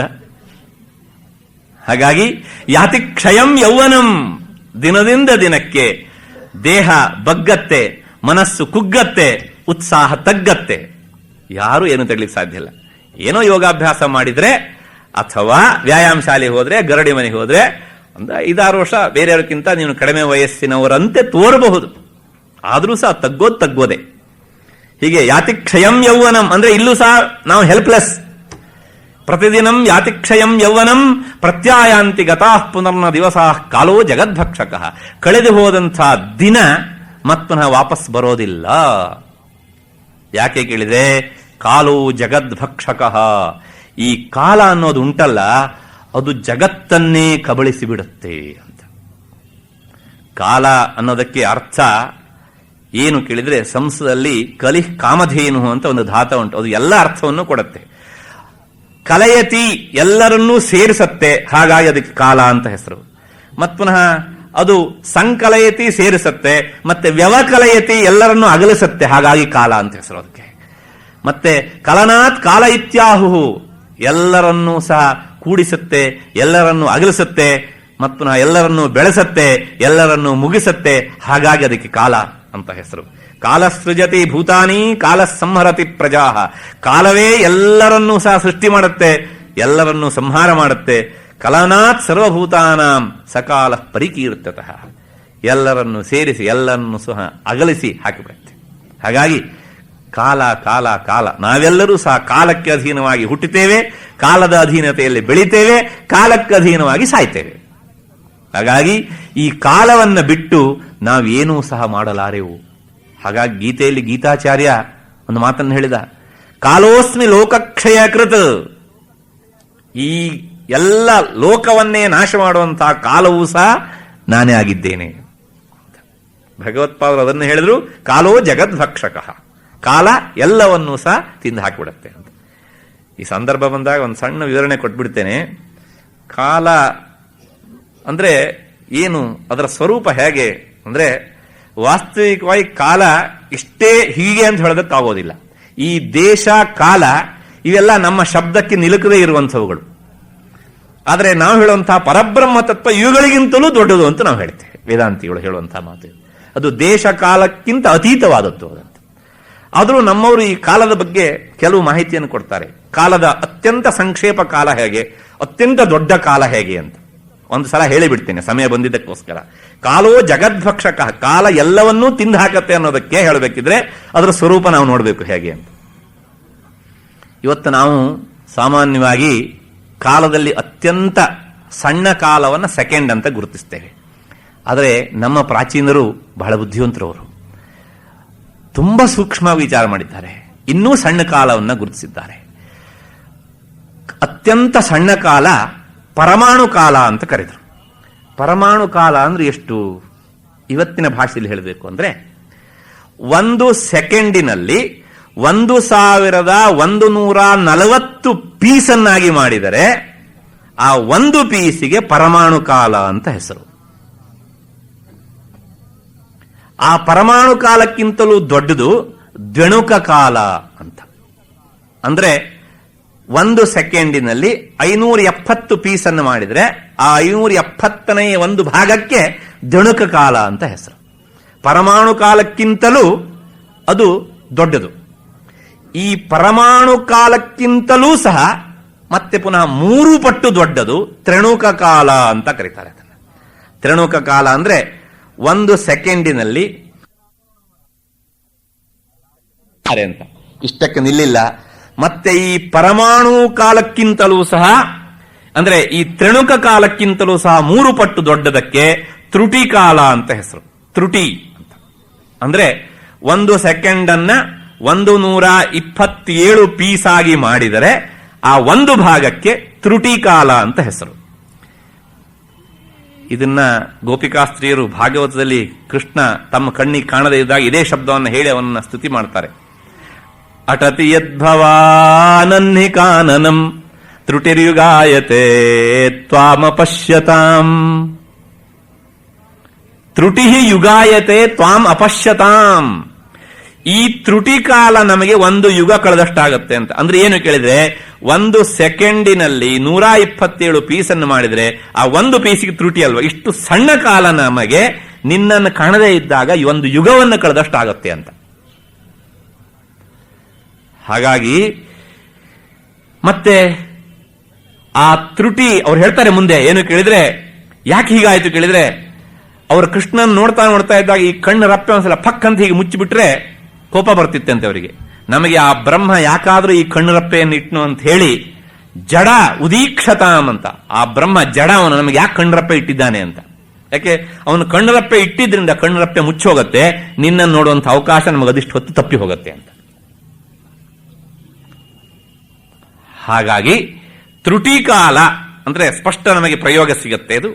ಮತ್ತೆ ಈ ತ್ರುಟಿಗಿಂತಲೂ ಸಹ 3 ಪಟ್ಟು ದೊಡ್ಡದು ವೇದ ಅಂತ, ಆ ವೇದಕ್ಕಿಂತಲೂ ಸಹ 3 ಪಟ್ಟು ದೊಡ್ಡದು ಲವ ಅಂತ. ಮತ್ತೆ ನಾನು ವಿವರಣೆ ಕೊಡ್ತಾ ಹೋಗೋದಿಲ್ಲ, ಸೆಕೆಂಡಿಗೆ ಬಂದ ಹೇಳ್ಬಿಡ್ತೀನಿ ನಾವು ಇಲ್ಲಿ ಸೆಕೆಂಡಿಗೆ ಬಂದ್ವಿ ಅಂತ. ಮತ್ ಪುನಃ ಈ ಲವಕ್ಕಿಂತಲೂ ಸಹ 3 ಪಟ್ಟು ದೊಡ್ಡದು ನಿಮೇಷ. ನಿಮೇಷ ಅಂದ್ರೆ ಅರ್ಧ ಸೆಕೆಂಡ್ ಅಂತ. ಈ ನಿಮೇಷಕ್ಕಿಂತಲೂ ಸಹ 3 ಪಟ್ಟು ದೊಡ್ಡದು ಕ್ಷಣ ಅಂದ್ರೆ 1/4 ಸೆಕೆಂಡ್. ನಾವು ಹೇಳ್ತೇವಲ್ಲ ಬಂದೆ ಒಂದು ಕ್ಷಣ ಇರೋ ಬಂದೇ ಬಿಟ್ಟೆ ಅಂತ, ಇವನು ಹೇಳೋಷ್ಟೊತ್ತಿಗೆ ಎಷ್ಟು ಆಗಿರುತ್ತೆ ಅಲ್ಲಿ. ಈ ಕ್ಷಣಕ್ಕಿಂತಲೂ ಸಹ 5 ಪಟ್ಟು ದೊಡ್ಡದು ಕಾಷ್ಠ ಅಂತ. ಈ ಕಾಷ್ಠ ಕಾಲಕ್ಕಿಂತಲೂ ಸಹ 15 ಪಟ್ಟು ದೊಡ್ಡ ಕಾಲ ಲಘು ಕಾಲ, ಅದಕ್ಕಿಂತ 15 ಪಟ್ಟು ದೊಡ್ಡದು ಮತ್ ಪುನಃ ಘಟಿಕಾ ಅಥವಾ ಪ್ರಹಾರ ಅಂತ ಕರೀತಾರೆ. ನಮ್ಮ ಘಟಿಕಾ ಶಬ್ದ ಪರಿಚಯ ಇಲ್ಲ, ಜ್ಯೋತಿಷಿಗಳಿಗೆ ಗೊತ್ತು, ನಮಗೆಲ್ಲ ಪ್ರಹಾರ ಅಂತ ಗೊತ್ತು. ಮತ್ತೆ ಪುನಃ ಇದಕ್ಕಿಂತಲೂ ಸಹ 2 ಪಟ್ಟು ದೊಡ್ಡದು ಮುಹೂರ್ತ. ಅಂದ್ರೆ ನಾವು ಇಲ್ಲಿಗೆ 48 ನಿಮಿಷಕ್ಕೆ ಬಂದ್ವಿ. ಒಂದು ಮುಹೂರ್ತ ಅಂದ್ರೆ 48 ನಿಮಿಷ. ಇದು ನಮ್ಮ ಚೆನ್ನಾಗಿ ಪರಿಚಯ ಉಂಟು, ಯಾಕೆ ಮಂಗಲ ಪತ್ರದಲ್ಲಿ ಹಾಕ್ತಾರಲ್ಲ, ಹಾಗಾಗಿ ಮುಹೂರ್ತ ಅಂತ. ಹಾಗಾಗಿ 48 ನಿಮಿಷ, ಅದಕ್ಕೆ ಮುಹೂರ್ತ ಅಂತ ಹೆಸರು. ಈ ಮುಹೂರ್ತಕ್ಕಿಂತ ಮತ್ ಪುನಃ 4 ಪಟ್ಟು ದೊಡ್ಡದು ಯಾಮ. ಅದನ್ನ ನಾವು ಜಾವ ಅಂತ ಕರಿತೀವಿ. ಅಂದ್ರೆ 3 ಗಂಟೆ 12 ನಿಮಿಷಕ್ಕೆ ಒಂದು ಜಾವ ಅಥವಾ ಯಾಮ ಅಂತ. ಇಂತಹ ಈ ಯಾಮಕ್ಕಿಂತ 8 ಪಟ್ಟು ದೊಡ್ಡದು ಒಂದು ದಿನ. ಅಂದ್ರೆ ಒಂದು ದಿನಕ್ಕೆ 8 ಜಾವ ಅಥವಾ 8 ಯಾಮ. ನಾವು ಒಂದು ದಿನದಲ್ಲಾಗುವಂತಹ ಕಾಲವನ್ನ ಹೇಳಿದ್ವಿ. ಇಂತಹ ಈ ದಿನಗಳು 15 ಕಳೆದಾಗ ಅದಕ್ಕೊಂದು ಪಕ್ಷ ಅಂತ ಹೆಸರು. ಮತ್ ಪುನಃ 2 ಪಕ್ಷ ಹೀಗೆ ಕಳೆದಾಗ ಅದಕ್ಕೊಂದು ಮಾಸ ಅಂತ ಹೆಸರು. ಈ ತಿಂಗಳ ಮೊದಲ 15 ದಿವಸಕ್ಕೆ ಶುಕ್ಲ ಪಕ್ಷ, ನಂತರದ 15 ದಿವಸಕ್ಕೆ ಕೃಷ್ಣ ಪಕ್ಷ ಅಂತ ಹೆಸರು. ಮೊದಲ 15 ದಿನ ಆ ಗುಂಪುಂಟಲ್ಲ, ಅದು ಪಿತೃದೇವತೆಗಳಿಗೆ ಒಂದು ಹಗಲು, ಆ ಕೃಷ್ಣ ಪಕ್ಷ ಅವರಿಗೆ ರಾತ್ರಿ. ಅಂದ್ರೆ ನಮ್ಮ ಮಾನದ 1 ತಿಂಗಳು, ಪಿತೃದೇವತೆಗಳಿಗೆ 1 ದಿನ, 24 ಗಂಟೆ. ಇಂತಹ ತಿಂಗಳು 2 ಆದಾಗ ಅದಕ್ಕೆ ಮತ್ತೆ ಋತು ಅಂತ ಹೆಸರು. ಇಂತಹ ಋತು 6 ಆದಾಗ ಅದಕ್ಕೆ ವತ್ಸರ ಅಂತ ಹೆಸರು. ವತ್ಸರ ಅಂದ ತಕ್ಷಣ ನಮ್ಗೆ ಗೊತ್ತಾಗ್ಬಿಡುತ್ತೆ ಏನಂದ್ರೆ ವರ್ಷ ಅಂತ. ವರ್ಷ ಅಂತ ಅಷ್ಟೇ ಗೊತ್ತು. ಆದ್ರೆ ಈ ವರ್ಷದಲ್ಲಿ ನಮ್ಮವರು ಕಾಲಗಣನೆಯನ್ನು ಹೇಗೆ ಮಾಡ್ತಾ ಇದ್ರು ಕೇಳಿದ್ರೆ ಬರೇ ಇಷ್ಟೇ ಅಲ್ಲ, ಸಂವತ್ಸರ, ಅನುವತ್ಸರ, ವತ್ಸರ, ಇಡಾವತ್ಸರ, ಪರಿವತ್ಸರ ಅಂತ 5 ತರಹದಲ್ಲಿ ಕಾಲವನ್ನ ಗಣನೆ ಮಾಡ್ತಾ ಇದ್ರು. ಇವತ್ತು ಯಾವುದನ್ನು ಸಂವತ್ಸರ ಅಂತ ಹೇಳ್ತೇವೋ ಅದು ಸಂವತ್ಸರ ಅಲ್ಲ. ಸೂರ್ಯ ರಾಶಿಗಳಲ್ಲಿ ಸಂಚಾರ ಮಾಡುವುದಕ್ಕೆ, ಮೇಷಾದಿ ರಾಶಿಗಳಲ್ಲಿ ಸಂಚಾರ ಮಾಡುವುದಕ್ಕೆ ಸಂವತ್ಸರ ಅಂತ ಹೆಸರು. ಯಾಕೆ ನಾವು ಕಾಲಗಣನೆಯನ್ನು ಮಾಡುವುದು ಸೂರ್ಯನ ಚಲನೆಯನ್ನು ಇಟ್ಕೊಂಡೇನೆ, ಹಾಗಾಗಿ ಅದಕ್ಕೆ ಸಂವತ್ಸರ ಅಂತ ಹೆಸರು. ಆದ್ರೆ ಇವತ್ತು ನಾವು ಏನು ಮಾಡಿದ್ವಿ ಕೇಳಿದ್ರೆ ಚಂದ್ರನ ಗಣನೆಯನ್ನು ಇಟ್ಟುಕೊಂಡು ನಾವು ಸಂವತ್ಸರ ಅಂತ ಕರಿತೇವೆ. ಅದು ವಾಸ್ತವಿಕವಾಗಿ ಸಂವತ್ಸರ ಅಲ್ಲ, ಅದು ಅನುವತ್ಸರ ಅಂತ. ಯಾಕೆ ಕೇಳಿದ್ರೆ ಸೂರ್ಯನ ಕಾಲಗಣನೆಯಲ್ಲಿ ವ್ಯತ್ಯಾಸ ಆಗೋದಿಲ್ಲ, ಚಂದ್ರನ ಕಾಲಗಣನೆಯಲ್ಲಿ ವ್ಯತ್ಯಾಸವಾಗುತ್ತೆ. ಹಾಗಾಗಿ 3 ವರ್ಷಕ್ಕೆ 1 ಸಲ 1 ತಿಂಗಳು ಮೈನಸ್ ಆಗಿಬಿಡುತ್ತೆ. ಆ ಮೈನಸ್ ಆದನ್ನು ತುಂಬೋದಕ್ಕೆ ಅಂತ ನಾವು ಒಂದು ಅಧಿಕ ಮಾಸ ಅಂತ ಸೇರ್ತೇವೆ. ಆ ಸಂವತ್ಸರಕ್ಕೆ ಅದಕ್ಕೆ ತಕ್ಕ ಹಾಗೆ ಅನುಸರಿಸಿ ವರ್ಷ ಗಣನೆ ಮಾಡೋದಕ್ಕೆ 1 ಮಾಸವನ್ನು ಸೇರಿಸ್ತೇವಲ್ಲ, ತಿಂಗಳನ್ನ, ಅದಕ್ಕೋಸ್ಕರ ಅದಕ್ಕೆ ಅನುವತ್ಸರ ಅಂತ ಹೆಸರು. ಅಲ್ಲಿಗೆ 2 ಆಯ್ತು. ಮತ್ತೆ ಇನ್ನೊಂದು ಈ ಬಡ್ಡಿ ಲೆಕ್ಕಾಚಾರಕ್ಕೋಸ್ಕರ 360 ದಿನಗಳು ಕರೆಕ್ಟ್ ಆಗಿ, ಅದಕ್ಕೆ ವತ್ಸರ ಅಂತ ಹೆಸರು. ಇದು 3ನೆಯ ಕ್ರಮ. ಮತ್ತೆ ಇನ್ನೊಂದು ಕ್ರಮ ಇತ್ತು ನಮ್ಮಲ್ಲಿ, ನಕ್ಷತ್ರಗಳನ್ನು ಇಟ್ಟುಕೊಂಡು ಕಾಲವನ್ನು ಗಣನೆ ಮಾಡ್ತಾ ಇದ್ರು. ಅದನ್ನ ಇಡಾವತ್ಸರ ಅಂತ ಕರೀತಾರೆ. ಯಾಕೆ 27 ನಕ್ಷತ್ರಗಳು ಇರೋದಾದ್ರಿಂದ ಒಂದೊಂದು ದಿನ ಒಂದೊಂದು ನಕ್ಷತ್ರ ಅಂತ ಇಟ್ಕೊಂಡ್ರೆ 27 ದಿನ ಕಳೀತು ಅಂದ್ರೆ 1 ತಿಂಗಳಾಯ್ತು ಅಂತ. ಕಾಲದಲ್ಲಿ ಅತ್ಯಂತ ಸಣ್ಣ ಕಾಲ ಅದು. ಹಾಗಾಗಿ ಏನಾಗುತ್ತೆ ಕೇಳಿದ್ರೆ ಇದು 365 ದಿನಗಳಿಗೆ 1 ವರ್ಷ ಅಲ್ಲ, 324 ದಿನಗಳಿಗೇನೆ 1 ವರ್ಷ ಆಗಿಬಿಡತ್ತೆ. ಇದಕ್ಕೆ ಇಡಾವತ್ಸರ ಅಂತ ಕರೀತಾರೆ. ಮತ್ತೆ ಇನ್ನೂ ಒಂದು ಕಾಲವನ್ನು ಗಣನೆ ಮಾಡುವ ಕ್ರಮ ಇತ್ತು, ಇವತ್ತು ಹೊರಟೋಗಿದೆ ಅದು. ಅದರ ಹೆಸರು ಪರಿವತ್ಸರ ಅಂತ. ಅಂದ್ರೆ ಈ ಗುರು ಎನ್ನುವಂತಹ ಗ್ರಹ ಒಂದೊಂದು ರಾಶಿಯಲ್ಲೂ ಸಹ ಸಂಚಾರ ಮಾಡುವುದನ್ನು ಇಟ್ಟುಕೊಂಡು ಗಣನೆ ಮಾಡ್ತಾ ಇತ್ತು. ಗುರು ಒಂದು ರಾಶಿಯಲ್ಲಿ ಆತ 1 ವರ್ಷ ಇರ್ತಾನೆ. 12 ರಾಶಿಗಳು, ಆತ 12 ರಾಶಿಯನ್ನು ಮುಗಿಸ್ಕೊಂಡು ಬರೋಷ್ಟೊತ್ತಿಗೆ 12 ವರ್ಷ ಆಗತ್ತೆ. ಆ 12 ವರ್ಷವನ್ನೇ 1 ವರ್ಷ ಅಂತ ಗಣನೆ ಮಾಡಿಕೊಂಡಾಗ ಅದಕ್ಕೆ ಪರಿವತ್ಸರ ಅಂದ್ರೆ ಗುರುಗ್ರಹದ ಚಲನೆಯನ್ನು ಇಟ್ಕೊಂಡು ಮಾಡ್ತಾ ಇದ್ರು ಈಗ. ಹೀಗೆ ಇಂತಹ ಕಾಲಗಣನೆ, ಇಂತಹ ಈ ವತ್ಸರ ಅಂದ್ರೆ ಸಂವತ್ಸರಗಳಲ್ಲಿ ಮನುಷ್ಯನಿಗೆ ಆಯುಷ್ಯ ಎಷ್ಟು ಕೇಳಿದ್ರೆ ಸಂವತ್ಸರ ಶತಂದ್ರೀಣಾಂ ಪರಮಾಯುರ್ನಿರೂಪಿತಂ. ಅಬ್ಬಬ್ಬ ಮನುಷ್ಯ 100 ವರ್ಷಗಳ ಕಾಲ ಬದುಕ್ತಾನೆ. ಇಂಥ 100 ವರ್ಷ ಕಳೆದಾಗ ಅವನ ಆಯುಷ್ಯ ಮುಗಿಯತ್ತೆ. ಮತ್ತೆ ಇಂಥ ಎಷ್ಟೋ ವರ್ಷಗಳು ಕಳೆದಾಗ ಒಂದು ಕಲಿಯುಗ, ಮತ್ತೆ ಅದಕ್ಕಿಂತ 2ರಷ್ಟು ಜಾಸ್ತಿ ಆದಾಗ ಮತ್ ಪುನಃ ದ್ವಾಪರಾಯುಗ, ಈ ಕಲಿಯುಗದ 3ರಷ್ಟು ಹೆಚ್ಚಾದಾಗ ಮತ್ ಪುನಃ ತ್ರೈತಾಯುಗ, ಕಲಿಯುಗದ 4ರಷ್ಟು ಜಾಸ್ತಿ ಕಾಲ ಕಳೆದಾಗ ಮತ್ ಪುನಃ ಕೃತಾಯುಗ. ಅಂದ್ರೆ ಕಲಿಯುಗದ ಅವಧಿ ಒಟ್ಟು 4,32,000 ವರ್ಷ. ಈಗ ನಾವು ಕಳೆದಿರೋದ್ರೊಳಗೆ ಕೇವಲ 5,106 ವರ್ಷ ಅಥವಾ 7 ವರ್ಷ ಅಷ್ಟೇನೆ. ಕಲಿಯುಗದ ಕೊನೆಗೆ ಬರಬೇಕು ಕಲ್ಕಿ, ಆದ್ರೆ ಬೆಂಗಳೂರಲ್ಲಿ ಈಗಲೇ ಬಂದುಬಿಟ್ಟಿದ್ದಾನೆ ಅವನು. ನಮ್ಮ ಸುದೈವೋ ದುರ್ದೈವೋ ಗೊತ್ತಿಲ್ಲ, ಯಾರ್ಯಾರೋ ಬರ್ತಾರೆ ಕಲ್ಕಿ ಅವರು. ಅಂದ್ರೆ ನಾವು ಅಲ್ಲ, ಯಾಕೆ ಕೇಳಿದ್ರೆ ತುಂಬಾ ಜನ ತಕ್ಷಣ ಕೇಳ್ತಾರೆ, ಸ್ವಾಮಿ ಇನ್ನು ಕಲಿಯುಗ ಎಷ್ಟು ವರ್ಷ ಉಂಟು ಅಂತ. ನಾವು ಇನ್ನು ಎಷ್ಟು ಸಲ ಸತ್ತು ಹುಟ್ಟಿ ಲೆಕ್ಕ ಮಾಡಿದ್ರು ಸಹ ಅದೇನು ಸುಮಾರಿಗೆ ಮುಗಿಯೋಲ್ಲ. 4,32,000 ವರ್ಷಗಳಲ್ಲಿ ಕಳೆದಿರೋದು 5,107 ವರ್ಷ ಅಂದ್ರೆ ಇನ್ನು 4,26,000 ವರ್ಷಗಳ ನಾವು ಕಳೀಬೇಕು. ನಾವು ಇದನ್ನ ನೋಡಿದಾಗ ನಮ್ಗೆ ಅನಿಸುತ್ತೆ, ನಾವು ತುಂಬಾ ಹೇಳ್ತೇವೆ ಅಯ್ಯೋ ಸಾಕಪ್ಪ ಸತ್ತೋಗೋಣ ಅಂತ ಅನ್ಸುತ್ತೆ ಅಂತ. ಹೌದು, ಸತ್ರಿ ಎಲ್ಲಿ ಹೋಗೋದು ಮತ್ ಪುನಃ ನೀವು? ಕಲಿಯುಗ ತಪ್ಸ್ಕೊಂಡು ಹೋಗಕ್ಕಾಗಲ್ಲ, ಮತ್ ಪುನಃ ಇಲ್ಲೇ ಹುಡ್ತೀರಿ ನೀವು. ಹಾಗಾಗಿ ಆ ಆಲೋಚನೆ ಮಾಡಬೇಡಿ. ಯಾಕೆ ಆ ಪ್ರಾರಂಭ ತುದಿ 2 ನಮ್ಮ ಕೈಯಲ್ಲಿಲ್ಲ. ಇಟ್ಟ ಹಾಗಿರು, ಕೊಟ್ಟಿದ್ ತಿನ್ನು, ಕರೆದಾಗ ಹೋಗು. ನಮಗಿದು 3 ಇಷ್ಟ ಇಲ್ಲ. ಏನು ಕೇಳಿದ್ರೆ ಸತ್ಬಿಡೋಣ, ಎಲ್ಲ ಸಮಸ್ಯೆ ಪರಿಹಾರ ಆಯ್ತು ಅಂತ. ಏನು ಪರಿಹಾರ ಆಯ್ತು? ನೀನು ದೊಡ್ಡ ಮೂಟೆ ಕಟ್ಕೊಂಡು ಹೋಗ್ತೀಯ ಅಷ್ಟೇನೆ. ಹೀಗೆ ಈ 4,32,000ಕ್ಕಿಂತ 2 ಪಟ್ಟು ದೊಡ್ಡದು ಯಾವುದು ಕೇಳಿದ್ರೆ ದ್ವಾಪರಾಯುಗ 8,64,000 ವರ್ಷ. ಕಲಿಯುಗಕ್ಕಿಂತ 3 ಪಟ್ಟು ದೊಡ್ಡದು ತ್ರೇತಾಯುಗ 12,96,000 ವರ್ಷಗಳು. ಕಲಿಯುಗಕ್ಕಿಂತ 4 ಪಟ್ಟು ದೊಡ್ಡದು ಕೃತಯುಗ 17,12,000 ವರ್ಷಗಳು. ಇದಿಷ್ಟನ್ನೂ ಸೇರಿಸಿದಾಗ ಎಷ್ಟಾಗತ್ತೆ ಕೇಳಿದ್ರೆ 43,20,000 ವರ್ಷ ಆಗತ್ತೆ. ಈ 43,20,000 ವರ್ಷಗಳಿಗೆ ಒಂದು ಯುಗಚಕ್ರ ಅಂತ ಹೆಸರು. ಈ ಯುಗಚಕ್ರ 1,000 ಬಾರಿ ಕಳೆದಾಗ ನಮ್ಮನ್ನು ಸೃಷ್ಟಿ ಮಾಡಿದಂತಹ ಬ್ರಹ್ಮನಿಗೆ ಒಂದು ದಿನ ಆಗತ್ತೆ. ಅವನಿಗೂ ನಮ್ಮ ಹಾಗೆ 100 ವರ್ಷ.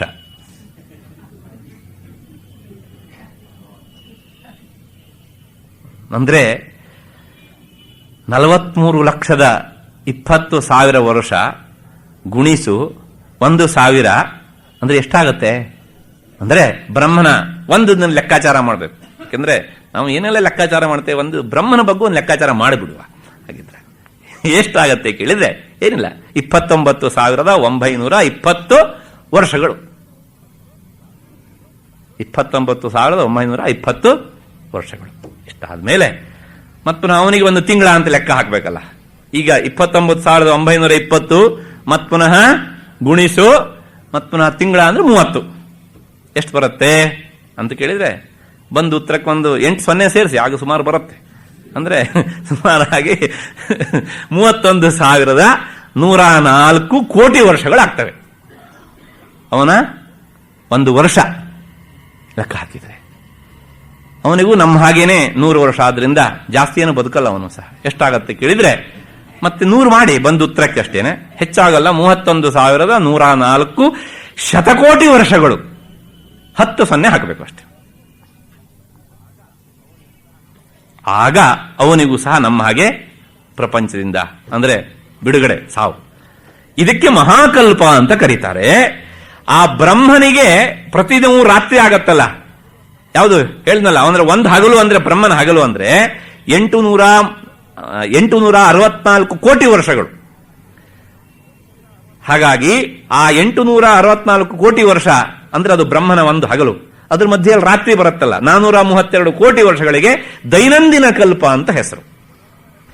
ಇಂತಹ ಈ ಬ್ರಹ್ಮನ 432 ಕೋಟಿ ವರ್ಷದ ಒಂದು ಹಗಲಿನಲ್ಲಿ 14 ಜನ ಮನುಗಳು ಕೆಲಸ ಮಾಡ್ಕೊಂಡು ಹೋಗ್ತಾ ಇರ್ತಾರೆ ಅವನ ಮನೆ ಚಾಕ್ರಿನ. 14 ಜನ. ಇವಾಗ ನಾವು ಇದ್ದೇವಲ್ಲ ಅದೇ ಮನ್ವಂತರದಲ್ಲಿ. ಯಾರ್ಯಾರು? ಸ್ವಯಂಭುವ, ಸಾರೋಚಿಷ, ಔತ್ತಮ, ತಾಪಸ, ರೈವತ, ಚಾಕ್ಷುಷ, ಈಗ ಮತ್ ಪುನಃ ವೈವಸ್ವತ ಮನ್ವಂತರ.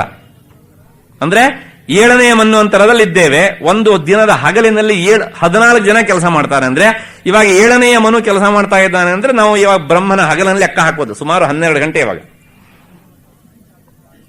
ಇನ್ನು ಮತ್ತೆ ಸಾಯಂಕಾಲದವರೆಗೂ ಆಗಬೇಕು ಅಂದ್ರೆ ಇನ್ನು ಮುಂದಿನ ಮನ್ವಂತರ ಬರಬೇಕು. ಸೂರ್ಯ ಸಾವರಣಿ, ದಕ್ಷ ಸಾವರಣಿ, ಧರ್ಮ ಸಾವರಣಿ, ಮತ್ತೆ ಪುನಃ ರುದ್ರ ಸಾವರಣಿ, ಬ್ರಹ್ಮ ಸಾವರಣಿ, ದೇವ ಸಾವರಣಿ, ಇಂದ್ರ ಸಾವರಣಿ. ಹೀಗೆ ಹಾಗಿದ್ರೆ ಇಷ್ಟೆಲ್ಲ ಹಾಕಿ ಆದ್ಮೇಲೆ ಬ್ರಹ್ಮನ ಆಯುಷ್ಯ ಅದನ್ನು ಲೆಕ್ಕ ಹಾಕ್ಬೋದು. ಅದ್ರ ಪ್ರಯೋಜನ ಇಲ್ಲ ಅಷ್ಟೇನೆ. ನಮಗೆ ನಮ್ಮ ಆಯುಷ್ಯನೇ ನಮ್ಮ ಕೈಲಿಲ್ಲ, ಅವನ ಆಯುಷ್ಯ ಯಾಕೆ ಹೇಳಿದೆ ಕೇಳಿದ್ರೆ ಇಂತಹ ಈ 31,104 ಶತಕೋಟಿ ವರ್ಷಗಳು ಕಳೆದಾಗ ಆಗ ಸಂಪೂರ್ಣ ಭೂಹು ಭುವಃ ಸುವ ಎನ್ನುವಂತ ಎಲ್ಲವೂ ಸಹ ಅದು ನಾಶವಾಗಿ ಹೋಗುತ್ತೆ. ಹೊರತುನು ಪೇಪರ್ ಎಲ್ಲ ಬರುತ್ತಲ್ಲ, ಮುಂದಿನ ವರ್ಷನೇ ಪ್ರಳಯ ಆಗತ್ತಂದ್ರೆ ಕಣ್ರಿ, ಸತ್ಯಕ್ಕೆ ದೂರವಾದ ಮಾತು. ಆದ್ರೆ ಒಂದು ನೆನ್ಪಿಟ್ಕೊಳ್ಬೇಕು, ಈ 31,104 ಶತಕೋಟಿ ವರ್ಷಗಳು ಅದು ಈ ಮತ್ತೆ ಪುನಃ ಪ್ರಪಂಚ ಸೃಷ್ಟಿಯಾಗೋದಕ್ಕೂ ಸಹ ಇಷ್ಟೇ ವರ್ಷ ಹಿಡಿಯತ್ತೆ. ಸೃಷ್ಟಿಗೆ ಎಷ್ಟು ಕಾಲ ಬೇಕೋ ಸಂಪೂರ್ಣ ಪ್ರಳಯ ಆಗೋದಕ್ಕೂ ಅಷ್ಟೇ ಕಾಲ ಬೇಕು. ಬ್ರಹ್ಮನ ದೈನಂದಿನ ಪ್ರಳಯ ಉಂಟಲ್ಲ 432 ಕೋಟಿ ವರ್ಷ, ಅಲ್ಲಿ ಸೃಷ್ಟಿ ಹಗಲು, ರಾತ್ರಿಯೂ ಸಹ ಅಷ್ಟೇ. ಹಾಗಾಗಿ ಅವನು ಒಂದು ಹಗಲು ಅಂದ್ರೆ ಒಂದು ದಿನ ಹಗಲು. ನಾವು ಸಾಮಾನ್ಯ ದಿನ ಅಂದ ತಕ್ಷಣ ರಾತ್ರಿ ಹಗಲನ್ನು ಸೇರಿಸಿಕೊಂಡು ಹೇಳ್ತೇವೆ, ಬರೀ ಹಗಲನ್ನು ಇಟ್ಕೊಂಡು ಹೇಳ್ತೇವೆ. ಹಾಗಾಗಿ ಈ ಸೃಷ್ಟಿಗೆ ಎಷ್ಟು ಕಾಲ ಬೇಕೋ ಮತ್ ಪುನಃ ಪ್ರಳಯಕ್ಕೂ ಅಷ್ಟೇ ಕಾಲ ಹಿಡಿಯುತ್ತೆ. ಹಾಗಾಗಿ ತಕ್ಷಣ ಒಂದೇ ಸಲ ಸುತರಾಮ್ ಆಗ್ಲಿಕ್ಕಿಲ್ಲ, ಆಗೋದಿಲ್ಲ. ನಮ್ಮ ಶಾಸ್ತ್ರದ ಸಮ್ಮತಿ ಕೊಡೋದಿಲ್ಲ. ಯಾಕೆ ಹೇಳಿದೆ ಇದನ್ನ? ಸಾಕು, ಮತ್ತೆ ಇನ್ನು ಜಾಸ್ತಿ ವಿಚಾರ ಬೇಡ. ಕಾಲೋ ಜಗದ್ಭಕ್ಷಕ, ಆ ಕಾಲ ಓಡ್ತಾ ಇದ್ದಾನೆ ಅಲ್ಲಿ. ಹಾಗಾಗಿ ಲಕ್ಷ್ಮೀ ಸ್ತೋಯ ತರಂಗ ಭಂಗ ಚಪಲ. ಈ ಲಕ್ಷ್ಮಿ ಸಂಪತ್ತು ಹೇಗೆ ಕೇಳಿದ್ರೆ ಈ ಸಮುದ್ರದ ಅಲೆಯಂತೆ ಅವಳು ಚಂಚಲಳು. ಯಾಕೆ ಕೇಳಿದ್ರೆ ಅವಳು ತವರು ಮನೆಯ ಗುಣವನ್ನ ಬಿಟ್ಟು ಬರ್ತಾಳ? ಸಮುದ್ರದ ಅಂಚಲ್ ನಾವು ನಿಂತು ನೋಡಿದ್ರೆ ಅಲೆಗಳು ಏನಾಗ್ತಾ ಇರ್ತವೆ ಹೇಳಿ? ಬರ್ತಾ ಇರ್ತವೆ, ಹೋಗ್ತಾ ಇರ್ತವೆ. ಒಂದು ಅಲೆಗೆ ಎಷ್ಟು ಅಸ್ತಿತ್ವ ಕೇಳಿದ್ರೆ ಒಂದು ಸಲ ದಡಕ್ ಬಂದು ಅಪ್ಪಳಿಸಿದ್ರೆ ಆಯ್ತು ಅಷ್ಟೇ. ಹಾಗೇನೆ ಅಪ್ಪನ ಮನೆಯ ಗುಣವನ್ನು ಕಟ್ಕೊಂಡೇ ಬಂದಿದ್ದಾಳೆ ಲಕ್ಷ್ಮಿ. ಹಾಗಾಗಿ ಆ ಸಮುದ್ರದ ಅಲೆಗಳು ಎಷ್ಟು ಚಂಚಲವೋ ಆಕೆಯ ಸ್ವಭಾವವು ಅಷ್ಟೇ ಚಂಚಲ. ಇದ್ದಕ್ಕಿದ್ದ ಹಾಗೆ ಯಾರನ್ನೂ ಶ್ರೀಮಂತನನ್ನಾಗಿ ಮಾಡ್ತಾಳೆ. ಇದ್ದಕ್ಕಿದ್ದ ಹಾಗೆ ಸಾಕಪ್ಪ ನಿನ್ನ ಸಹವಾಸ, ಯಾಕೆ ಕೇಳಿದ್ರೆ ನೀನು ಹೆಬ್ಬೆಟ್ಟು ಪ್ರಭು ಅಂತ ನನಗೆ ಇವಾಗ ಗೊತ್ತಾಯ್ತು, ಸಾಕು ನಿನ್ನನ್ನು ಉದ್ಧಾರ ಮಾಡಿದ್ದು, ಬರ್ತೇನೆ ಅಂತ ಎದ್ದು ಬಿಡ್ತಾಳೆ ಅಲ್ಲಿಂದ. ಮತ್ತೆ ಇದ್ದಕ್ಕಿದ್ದ ಹಾಗೆ ಕೆಲವು ಸಲ ಇನ್ಯಾವನೊಬ್ಬ ಅಯೋಗ್ಯನನ್ನ ದೊಡ್ಡವನನ್ನಾಗಿ ಮಾಡ್ತಾಳೆ. ಆದ್ರೆ ಸಾಮಾನ್ಯವಾಗಿ ಅವಳು ವಿದ್ಯಾವಂತರನ್ನ ಕಂಡ್ರೆ ಬರೋದಿಲ್ಲ. ಯಾಕೆ ಕೇಳಿದ್ರೆ ನನ್ನ ಶತ್ರು ಶಾರದೆ ಇವಳ ಹತ್ರ ಇದ್ದಾಳೆ ಎನ್ನುವಂತ ದೃಷ್ಟಿಯಿಂದ ಸಂಸ್ಕೃತ ಕವಿ ಬಹಳ ಸುಂದರವಾಗಿ ಒಂದು ಮಾತನ್ನು ಹೇಳ್ತಾನೆ. ಯಾಕೆ ಕೇಳಿದ್ರೆ ನನ್ನ ಶತ್ರುವ ಅಂತ ಶಾರದೆಯನ್ನ ಇವರು ಧಾರಣೆ ಮಾಡಿದ್ದಾರೆ, ಇವರ ಹತ್ರ ನಾನು ಯಾಕೆ ಹೋಗಬೇಕು ಅಂತ ಹೇಳಿ. ಸಾಮಾನ್ಯ ಜಗನ್ನಾಥ ಭಟ್ಟ 17ನೇ ಶತಮಾನದಲ್ಲಿ ಮಹಾ ಉದ್ದಾಮ ಪಂಡಿತ, ಆದ್ರೆ ಕಡು ದಾರಿದ್ರ್ಯ ಅವನಿಗೆ. ಈ ದೇಶದ ಯಾವ ರಾಜರು ಆಶ್ರಯ ಕೊಡದೇ ಇದ್ದಾಗ ಡೆಲ್ಲಿಗೆ ಹೋದ ಶಹಜಾನ್ ಎನ್ನುವಂತಹ ಮುಸ್ಲಿಂ ದೊರೆ ಅವನಿಗೆ ಆಶ್ರಯ ಕೊಟ್ಟ. ಯಾಕೆ ಹೇಳಿದೆ? ಆತ ಹೇಳ್ತಾನೆ ಭೂತಿರನ್ ನೀಚ ಗ್ರಹೇಶು. ಭೂತಿ ಅಂದ್ರೆ ಸಂಪತ್ತು. ಈ ಲಕ್ಷ್ಮಿ ಹೋಗಿ ಹೋಗಿ ಯಾರ ಮನೆಯಲ್ಲಿ ಬಿದ್ದಿದ್ದಾಳೆ ಕೇಳಿದ್ರೆ ನೀಚರ ಮನೆಯಲ್ಲಿ ಬಿದ್ದಿದ್ದಾಳೆ. ಹೆಬ್ಬಟ್ಟು ಪ್ರಭುಗಳನ್ನು ಕಂಡ್ರೆ ಎಲ್ಲಿಲ್ಲದ ಪ್ರೀತಿ ಅವಳಿಗೆ ಅಂತ. ಹಾಗಾಗಿ ಅಲ್ಲೂ ಸಹ ಬಹಳ ದಿವಸ ಇರೋಲ್ಲ, ತಕ್ಷಣ ಹೊರಟು ಬಿಡ್ತಾಳೆ ಅವಳು. ಯಾಕೆ? ಅವಳ ಸ್ವಭಾವ ಅದು ಹಾಗೆ. ಹೀಗೆ ಲಕ್ಷ್ಮೀ ಸ್ತೋಯ ತರಂಗ ಭಂಗ ಚಪಲ. ಇದರ ಮಧ್ಯದಲ್ಲಿ ಇದ್ದಾಗ ಬದುಕು ಹೇಗೆ ಕೇಳಿದ್ರೆ ವಿದ್ಯುಚ್ಚಲಂ ಜೀವಿತಂ.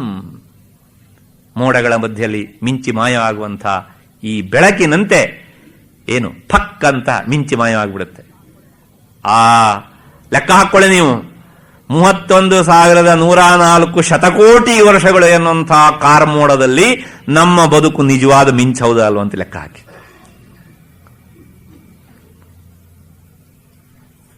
ಈ 3 ದಿನದ ಬದುಕಿನಲ್ಲಿ ನಮ್ಮ ಹಾರಾಟ, ನಮ್ಮ ಹೋರಾಟ, ನನಗೆ ಯಾರು ಸರಿಸಾಟಿ ಅಂತ ಹೇಳ್ತೇವಲ್ಲ ನಾವು. ಸಿಂಬಳದಿ ನೊಣ ನೀನು ಮಂಕುತಿಮ್ಮ. ಹಾಗಾಗಿ ಏನು ನಾನು ದೊಡ್ಡವನು, ನನಗೆ ಅಷ್ಟುಂಟು ಇಷ್ಟುಂಟು ಅಂತ ಬೀಗಿತಿಯಲ್ಲ ನೀನು. ಏನುಂಟು ಕೇಳಿದ್ರೆ ಫಕ್ ಅಂತ ಆರಿಸಿಬಿಡುತ್ತೆ. ನಿದ್ದೆ ಮಾಡ್ತೀಯ ನೀನು, ನಿದ್ದೆ ಮಾಡಿದಾಗ ಬೆಳಗಾಗಿ ಕಣ್ಣು ಬಿಡ್ತೀಯ ಅಂತ ಏನ್ ಗ್ಯಾರಂಟಿ? ಹಾಗಾಗಿ ವಿದ್ಯುಚ್ಚಲಂ ಜೀವಿತಂ, ಹೀಗೆ ಬದುಕು ನಶ್ವರವಾದದ್ದು. ಇಂಥ ಸ್ಥಿತಿಯಲ್ಲಿ ತಸ್ಮಾನ್ ಮಾಂ ಶರಣಾಗತಂ, ಪರಮೇಶ್ವರ ಇದನ್ನು ಅರ್ಥ ಮಾಡಿಕೊಂಡು ನಾನೀಗ ನಿನ್ನ ಬಳಿ ಸಾರಿ ಬಂದಿದ್ದೇನೆ. ನನ್ನನ್ನು ರಕ್ಷಿಸುವವರು ನಿನ್ನನ್ನು ಬಿಟ್ಟರೆ ಇನ್ಯಾರೂ ಇಲ್ಲ. ನೀನು ಶರಣಾಗತ ವತ್ಸಲ ಆಶುತೋಷ ಸದ್ಯೋ ಜಾತ. ಆದ್ರಿಂದ ಕರುಣಯ, ಆ ಚಂದ್ರನಿಗೆ ಹೇಗೆ ನಿನ್ನಲ್ಲಿ ಆಶ್ರಯ ಕೊಟ್ಟಿಯೋ ನಿನ್ನ ನಿಜ ರೂಪವನ್ನ ತಿಳಿಸಿ, ನಾನು ಸಹ ನಿಜ ರೂಪಕ್ಕಿಂತ ಬೇರೆ ಅಲ್ಲ, ನಿನಗಿಂತ ಬೇರೆ ಅಲ್ಲ ಅನ್ನಂತಹ ಭಾವನೆಯನ್ನ ನನಗೆ ಕೊಟ್ಟು ನನ್ನನ್ನ ನಿನ್ನಲ್ಲಿ ಒಂದಾಗಿಸು. ಅಂದ್ರೆ ನಾನು ನೀನೇ ಎನ್ನುವಂತಹ ಭಾವನೆಯನ್ನ ನನಗೆ ಕೊಡು. ಕರುಣಯ ತ್ವಂ ರಕ್ಷ ರಕ್ಷಾಧುನ, ನನ್ನನ್ನು ನೀನು ರಕ್ಷಣೆ ಮಾಡು ಎನ್ನುವಂತಹ ಪ್ರಾರ್ಥನೆಯೊಂದಿಗೆ ಭಗವತ್ಪಾದರು ಈ ಸ್ತೋತ್ರವನ್ನು ಮುಗಿಸ್ತಾರೆ. ವಾಸ್ತವಿಕವಾಗಿ ಅವರಿಗೆ ಈ ಸ್ತೋತ್ರದಿಂದ ಆಗಬೇಕಾದದ್ದು ಏನೂ ಇಲ್ಲ. ಯಾರಿಗೋಸ್ಕರ ಕೇಳಿದರೆ ಜ್ಞಾನಿಯಾದವನಿಗೆ ಒಂದು ಹೊಣೆಗಾರಿಕೆ ಇರುತ್ತೆ. ಏನಾದರೂ ಮಾಡಿ ಈ ಅಧ್ಯಾತ್ಮ ವಿದ್ಯೆಯ ಸುಧೆಯನ್ನ ಕುಡಿಸಿ ಇವರನ್ನ ಅಮರರನ್ನಾಗಿ ಮಾಡೋಣ ಎನ್ನುವಂಥ ಒಂದು ಕಳಕಳಿ ಅವರಿಗಿರುವಂತಹ ವಿಶೇಷಣವೇ ಅದು. ಏನೇ ಕರುಣಾಲಯಂ ಅಂತ, ಕರುಣೆಯ ಆಲಯ ಅವರು. ಅಂಥ ಮಹಾನುಭಾವರು ನಮಗೋಸ್ಕರ ಈ 15 ಶ್ಲೋಕಗಳಲ್ಲಿ ಆ ಶಿವನ ಪಾರಮ್ಯವನ್ನ, ಮತ್ತೆ ಇದು ನಮ್ಮ ವಾಸ್ತವಿಕವಾಗಿ ನಮ್ಮ ನಿಜ ಚಿತ್ರಣವನ್ನು ಬಿಡಿಸಿ ಬಿಡಿಸಿ ಬಿಡಿಸಿ ಇಟ್ಟುಬಿಟ್ಟಿದ್ದಾರೆ. ಕೊನೆಗೆ ಆ ಪ್ರಾಮಾಣಿಕವಾದಂಥ ಅಂತರಂಗದಿಂದ ಅವನಿಗೆ ಶರಣು ಹೋದಾಗ ಆತ ಸ್ವಸ್ವರೂಪವನ್ನು ನಮಗೆ ತೋರಿಸಿಕೊಡ್ತಾನೆ ಎನ್ನುವಂತಹ ಭಾವನೆಯಲ್ಲಿ ನಮಗೋಸ್ಕರ ಈ ಶ್ಲೋಕವನ್ನ ಅವರು ರಚಿಸಿ ಕೊಟ್ಟಿದ್ದಾರೆ. ಈ ಶ್ಲೋಕವನ್ನ ಅಂದ್ರೆ ಶಿವಾಪರಾಧ ಕ್ಷಮಾಪಣ ಸ್ತೋತ್ರವನ್ನ ನಾನು ಮೊದಲು 2 ದಿವಸ ಮಾಡಿ ಆದ್ಮೇಲೆ ಮುಗಿಲಿಲ್ಲ ಅಂತ ಹೇಳಿ ಮತ್ ಪುನಃ ನಮ್ಮ ಕೃಷ್ಣಮೂರ್ತಿಯವರು ಮತ್ತೆ ಅವರ ತಾಯಿಯವರು ಮತ್ತೆ ಪುನಃ ಸುಶೀಲಮ್ಮ ಅವರು ಮತ್ತೆ ಪುನಃ ಇದನ್ನು ಸಂಪೂರ್ಣವಾಗಿ ಕೇಳಬೇಕು ಅನ್ನುವಂತಹ ಹಿನ್ನೆಲೆಯಲ್ಲಿ ಮತ್ತೆ ಪುನಃ 5 ದಿವಸ ಇದಕ್ಕೋಸ್ಕರ ಕಾಲವನ್ನ ಒದಗಿಸಿಕೊಟ್ಟು ಈ ಕೆಲಸವನ್ನ ನನ್ನಿಂದ ಮಾಡಿಸಿದರು. ವಾಸ್ತವಿಕವಾಗಿ ಇದನ್ನು ಯಾರೋ ಒಬ್ಬರು ಯತಿಗಳು ಮಾಡಬೇಕಿತ್ತು ಅಂತ ನಿನ್ನೆ ದಿವಸ ನನಗೊಂದು ಸೆಲೆ ಸಿಕ್ಕಿತು. ಆದರೆ ನಾನು ಇದಕ್ಕೆ ಎಷ್ಟರ ಮಟ್ಟಿಗೆ ಯೋಗ್ಯ ಅಂತ ಹೇಳಿ ಮತ್ತೆ ಪುನಃ ನನ್ನನ್ನು ಆಯ್ಕೆ ಮಾಡಿಕೊಂಡ್ರೋ ಗೊತ್ತಿಲ್ಲ. ಹಾಗಾಗಿ ಆ ಅರ್ಹತೆ ನನಗಿಲ್ಲ. ನಾನು ನಿನ್ನೆ ದಿವಸ ಹೇಳಿದ್ದೇನೆ, ಕೆಲವು ಪದ್ಯಗಳನ್ನೆಲ್ಲ ನೋಡಿದಾಗ ಅವು ಹಿಮಾಲಯದಷ್ಟು ಎತ್ತರ. ಈ ಎತ್ತರಕ್ಕೆ ನಾನು ಏರಬಲ್ಲೆನೆ, ಏರೋದಿರಲಿ, ಅದನ್ನು ಕತ್ತೆತ್ತಿ ನೋಡೋದಕ್ಕೂ ನಮಗೆ ಅರ್ಹತೆ ಇಲ್ಲ. ಇಂಥ ಸ್ಥಿತಿಯಲ್ಲಿ ನನ್ನನ್ನು ಯಾಕೆ ಅವರು ಆರಿಸಿಕೊಂಡ್ರೋ ಗೊತ್ತಿಲ್ಲ. ಆದರೂ ಸಹ ಈ ಒಂದು ಹಿನ್ನೆಲೆಯಲ್ಲಿ ನನಗೆ ನಾನು ಇದನ್ನ ವಿಚಾರ ಮಾಡೋದಕ್ಕೆ ಅವಕಾಶ ಮಾಡಿಕೊಟ್ಟಿದ್ದಾರೆ ಅವರು.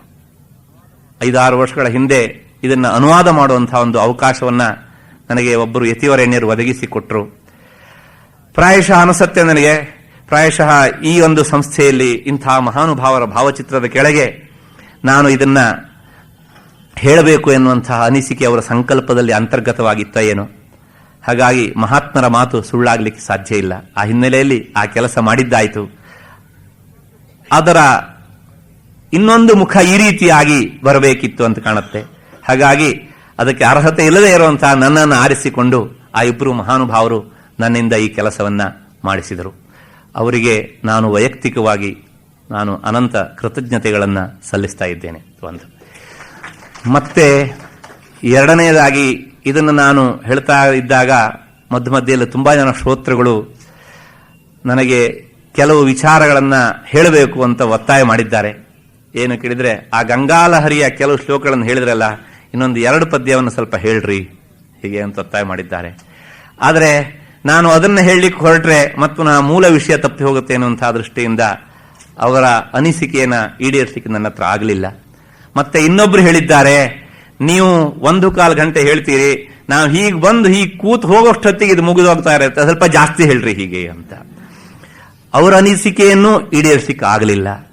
ಮತ್ತೆ ಇನ್ನೊಬ್ರು ಹೇಳಿದ್ರು, ಈ ನೇತಿ ಎನ್ನುವಂತಹ ವಿಚಾರವನ್ನು ಸ್ವಲ್ಪ ಹೇಳ್ರಿ ಹೀಗೆ ಅಂತ.